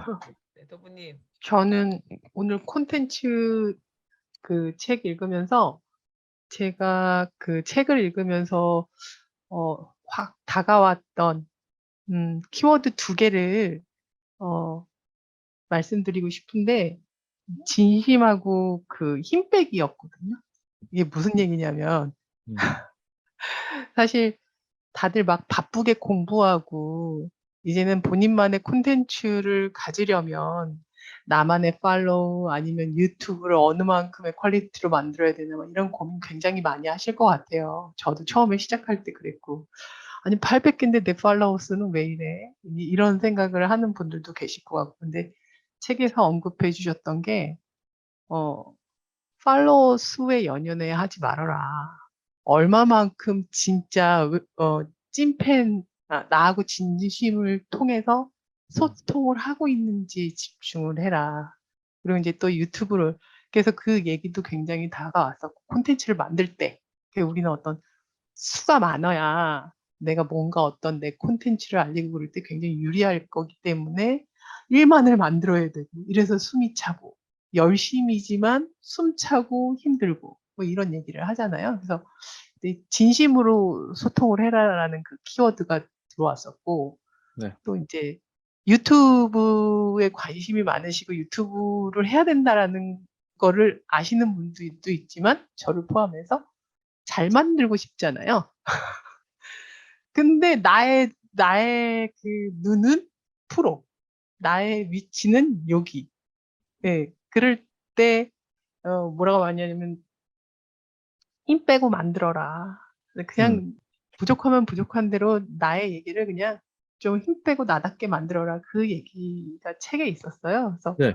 저는 이제 콘텐츠를 만들면서 그 두 개가 굉장히 다가오는 키워드였던 것 같고, 음, 저처럼 이런 콘텐츠 고민하시면서 인스타 팔로우, 유튜브 만들 때 영상을 어떻게 만들어야 되나 이런 고민들 하시는 분들도 많으실 것 같아서 저는 진심과 힘 빼기를 키워드로 이렇게 다가오게 느꼈지만 그거에 대해서 말씀해 주실 부분이 있으시면 짧게 늦었으니 음, 죄송하니까 말씀해 주시면 너무 좋지 않을까라는 생각이 듭니다.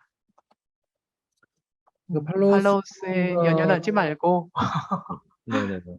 유튜브 퀄리티에 연연해 하지 말고 그러니까 이제 우리가 핵심은 뭐 우리가 연예인이 되고자 하는 건 아니잖아요, 그죠?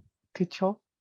네, 그게 아니고 이제 어쨌든 먹고 살 만큼의 돈을 벌자라든가 내가 감당할 수 있을 만큼의 영향력 정도를 만들자라는 거기 때문에 네, 누군가가 이게 의미 있다라고 정해놓은 1만, 10만 이런 거가 네, 그거는 이제 어떤 대중에게 들어가서 큰 시장을 내가 어떻게 한번 잡아보겠다라는 그런 단계로 이제 가는 건데 그거가 맞는 사람이 있고 안 맞는 사람이 있는데 되게 많은 사람들이 잘 안 맞아요. 그런 것들에 대해서. 왜냐면 뭐 안 좋은 댓글이 달린다거나 너무 영향력이 커졌을 때 내 말 한마디 한마디가 어떤 뭐 타겟이 된다거나 이런 것들을 일개 개인이 그냥 쭉 그냥 평범하게 살다가 그런 거에 노출됐을 때 그걸 감당하기가 쉽지는 않고요. 그다음에 그런 구독자가 많거나 이렇게 됐을 때 결국 뭐냐면 광고 수익을 그러면 유튜브 같은 경우에 그렇게 많이 얻게 되는 건데 우리는 광고 수익은 최소한의 수익이거든요. 그러니까 누구를 대신 광고해 가지고 내 채널을 빌려줘서 돈을 버는 거기 때문에 매우 소극적인 돈벌이 방식인 거죠. 그게 나쁜 게 아니라. 근데 이제 우리가 이왕이면은 왜냐면 어떤 사람이 내 채널에서 광고를 떠서 돈을 벌지도 모르는 거고 내가 원하는 광고를 띄워주는 것도 아니잖아요. 그렇다고 하면은 내가 전하고자 하는 메시지 A라고 하는 메시지를 가지고 이거를 뭐 100명이든 1000명한테 어 보내는 내가 정해서 보낼 수 있는 게 훨씬 내 자유도가 높다라는 거죠. 내가 어떤 광고인지도 모르고 ABC가 이게 10만 명한테 나가고 100만 명한테 나가 가지고 그걸로 돈을 버는 것보다는 차라리 내 통제력이 있는 걸 가지고 더 어 그걸 가지고 돈을 벌어보는 것 자체가 더 의미가 있다라고 생각을 하는 겁니다. 왜냐하면 이거는 통제력이 없는 거잖아요. 유튜브가 닫아버리면은 닫히는 거고 안 주면 안 주게 돼 버리는 거니까 사실 이렇게 팔로우를 늘려가는 거가 사실은 이게 자생력을 좀 떨어뜨릴 수도 있다라고 생각을 해요. 네. 그러니까 생존력이 떨어지는 거예요. 이거 숫자가 없으면 나는 먹고 살지 못하는 사람이 되는 거예요. 하지만 적은 사람이 있어도 먹고 사는 거를 고민을 한다면은 그럼 나는 비즈니스 모델에 대해서 진짜 냉정하게 고민을 하는 사람이 되는 거거든요. 그러니까는 적으면 적을수록 나한테 훨씬 더 유리한 부분들이 생길 수 있는 것에 대해서 우리는 믿어야 된다는 거죠. 받아들이고. 그래서 이걸로 인해서 유리한 것도 분명히 있지만 적기 때문에 우리한테 훨씬 더 유리한 것들도 훨씬 더 저는 많다라고 생각을 해요. 특히나 막 유명세나 이런 것들에 대해서 뭐 불편해하거나 이런 사람들이면은 그래서 이제 요런 것들 좀 말씀드리고 싶었고 그다음에 뭐 잘 만들어야 내는 것에 대한 욕심이나 이런 것들이 이제 우리가 좋은 걸 많이 보고 이랬다 보니까는 근데 이건 어떻게 표출하냐면 내가 처음에 못 만들면은 나중에 쪽팔려서 잘 만들게 되거든요. 그렇기 때문에 처음에 무조건 못 만드는 걸 올려야 돼요. 안 그러고 내가 나중에 배워 가지고 나중에 잘 만드는 거 만들겠다 이러면은 자기가 비포 애프터가 없고 머릿속에는 계속 자기는 잘 만들 것만 있기 때문에 동력이 안 생깁니다. 그래서 무조건 처음엔 쪽팔리게 만들어야 돼요. 그 내가 그래서 잘 만들고 싶어요라고 하는데 못 만드는 걸 안 올린 사람은 저는 믿지 않아요. 그 사람은 절대 올리지 않을 거예요. 정말 잘 만들고 싶고 정말 잘하고 싶은 사람은 쪽팔리는 것부터 올려요. 그게 아까도 말씀드렸지만은 강의를 정말 하고 싶다? 그러면 뭘 보고서라도 얘기를 한다는 거죠. 그 정도 절박함이 있어야 된다는 거죠. 그게 그 작은 출발에 대한 얘기를 제가 강조하는 이유입니다. 그걸 하지 않으면서 이걸 하고 싶다라고 얘기한 사람은 아직 마음에서 그냥 자기를 속이고 있는 거예요. 이거에 대해서 냉정하게 판단을 하라고 말씀드리는 거고. 그런 척 하지 말라고. 잘하고 싶은 척 하지 말라고. 그냥 본인은 그걸 원하지 않는 거라는 것에 대해서 받아들이라고 깔끔하게 정리하라고 얘기를 하죠. 차라리 그 시간에 본인이 하고 싶은 거 그냥 다른 거 찾지 자꾸 뭐 하고 싶다라고 얘기하면서 그 출발 자체도 안 하고 쪽팔리기 때문에 안 하고 그런 거는 그냥 본인이 원하지 않는 거예요. 그게 아까 아들러에서도 얘기한 그런 거죠. 네. 감사합니다. 그 책에서 말한 거에 힘입어 제가 NFT 첫 발행할 때 스펠링 틀리고 막 난리 부르스한 영상 올렸습니다. 축하드립니다. 그렇게 주체를 모자라고 주체라고. 부족한 것부터 시작하는 거로. 네. 감사합니다. 너무 멋지십니다. 네, 두 분님 너무 감사합니다. 완전 우리 작가님이 찐팬들이시기 때문에 이 시간까지 지금, 세상에 10시가 다 돼가는데, 거의 나가신 분이 몇 분 안 계시고, 이제 정말 마무리를 해야 될 것 같습니다. 굽신굽신 아닙니다. 당당하게 우리는 콜투 액션 합니다. 우리 신태준 작가님이 정말 이 시간만큼을 어디서 강의를 하시거나 시간을 내셨다면 어마어마한, 진짜, 가치가 이렇게, 지불돼야 될 분이신데, 우리들에게 이렇게 2시간씩이나 찐소통과 진솔한 이야기들을 해주셨다라는 거에 대해서 정말 우리가 보답할 수 있는 길은 후기와 또 아까 뭐였죠? 작가님? 굽신굽신 전에 뭐 쓰셨죠? 후기 배웠어요. 후기였습니까? 네. 네, 후기 많이 부탁드리고 후기를 어디에 남길까요, 작가님? 서점 뭐 우리 인스타그램에 많이 올려주시면 인스타그램도 올려주시고요. 오늘 그런 이제 인증샷을 찍을 겁니다. 인스타그램도 올려주시고 또 우리 그 온라인 서점에 인터넷 서점의 후기도 도움이 되십니까? 뭐 당연히 도움이 되는데 귀찮으시면 안 하셔도 됩니다. 그냥 인스타그램에만 올려주셔도 됩니다. 네, 네. 인스타그램에 우리 작가님 꼭 태그 걸어달라고 할까요? 그러니까 저는 그냥 뭐 본인이 오늘 느낌만큼만 표현을 해주시면 좋을 것 같아서 이제 억지로 하려고 하는 건 아니고, 그러니까 뭐 올라온 만큼만 좀 뭔가 표출이 된 거나 이런 걸 좀 보고 싶어서, 네. 그래서 편하게 그 방식 자체는 좀 말씀드리고 싶어요. 네, 너무 감동적이네요. 저는 진짜 전에도 작가님께 말씀을 드렸었는데 저는 이 책을 읽고 딱 2글자, 그 2글자에 저는 작가님을 그냥 통째로 만나는 그런 기분이 들었었어요. 우리 옛날에 교보문고의 입간판에도 있잖아요. 정말 한 사람이 온다라는 그 한 사람의 일생이 오는 느낌을 제가 어떤 글자에서 받았냐면 덕분이라는 글자였어요. 덕분. 이 책을 마무리하시면서 작가님이 스승님, 가족, 스승님, 친구들, 선배, 후배, 그 모든 분들 덕분에 본인이 지금 이 자리에 있으시다 그러시면서 그분들이 앞으로도 건강하시고 잘 되시기를 하는 그런 말씀을 쓰신 걸 읽으면서 그게 마지막 문장이었거든요. 거의 마지막 문단이었거든요. 그래서 저는 그때 작가님의 그 깊이를 제가 느꼈었어요. 그래서 오늘 네, 너무 제가 참 제일 좋아하는 단어기도 하거든요. 감사보다도 저는 덕분이란 말 참 좋아해요. 그래서 정말 이 자리를 이렇게 오늘 귀한 자리를 마무리하면서 저도 여러분들 정말 덕분에 작가님과 오늘 이 귀한 시간을 누릴 수 있었다는 것에 대해서 너무 감사하게 생각합니다. 우리 다 같이 한번 음소거 해제하고 작가님께도 박수 쳐드리고 이 자리에 남아 계신 우리 부녀님들께도 한번 박수 쳐드리고 싶어요. 너무 감사합니다. 네, 감사합니다. 인증샷 찍어야죠, 인증샷. 감사합니다. 작가님 너무너무 긴 시간 감사합니다. 감사합니다. 고생하셨습니다. 여러분들 다 모두 감사합니다. 감사합니다. 자, 여러분들 찬원 한번 보내세요. 네, 연휴 잘 보내시고요. 감사합니다. 빨리 들어가세요. 네.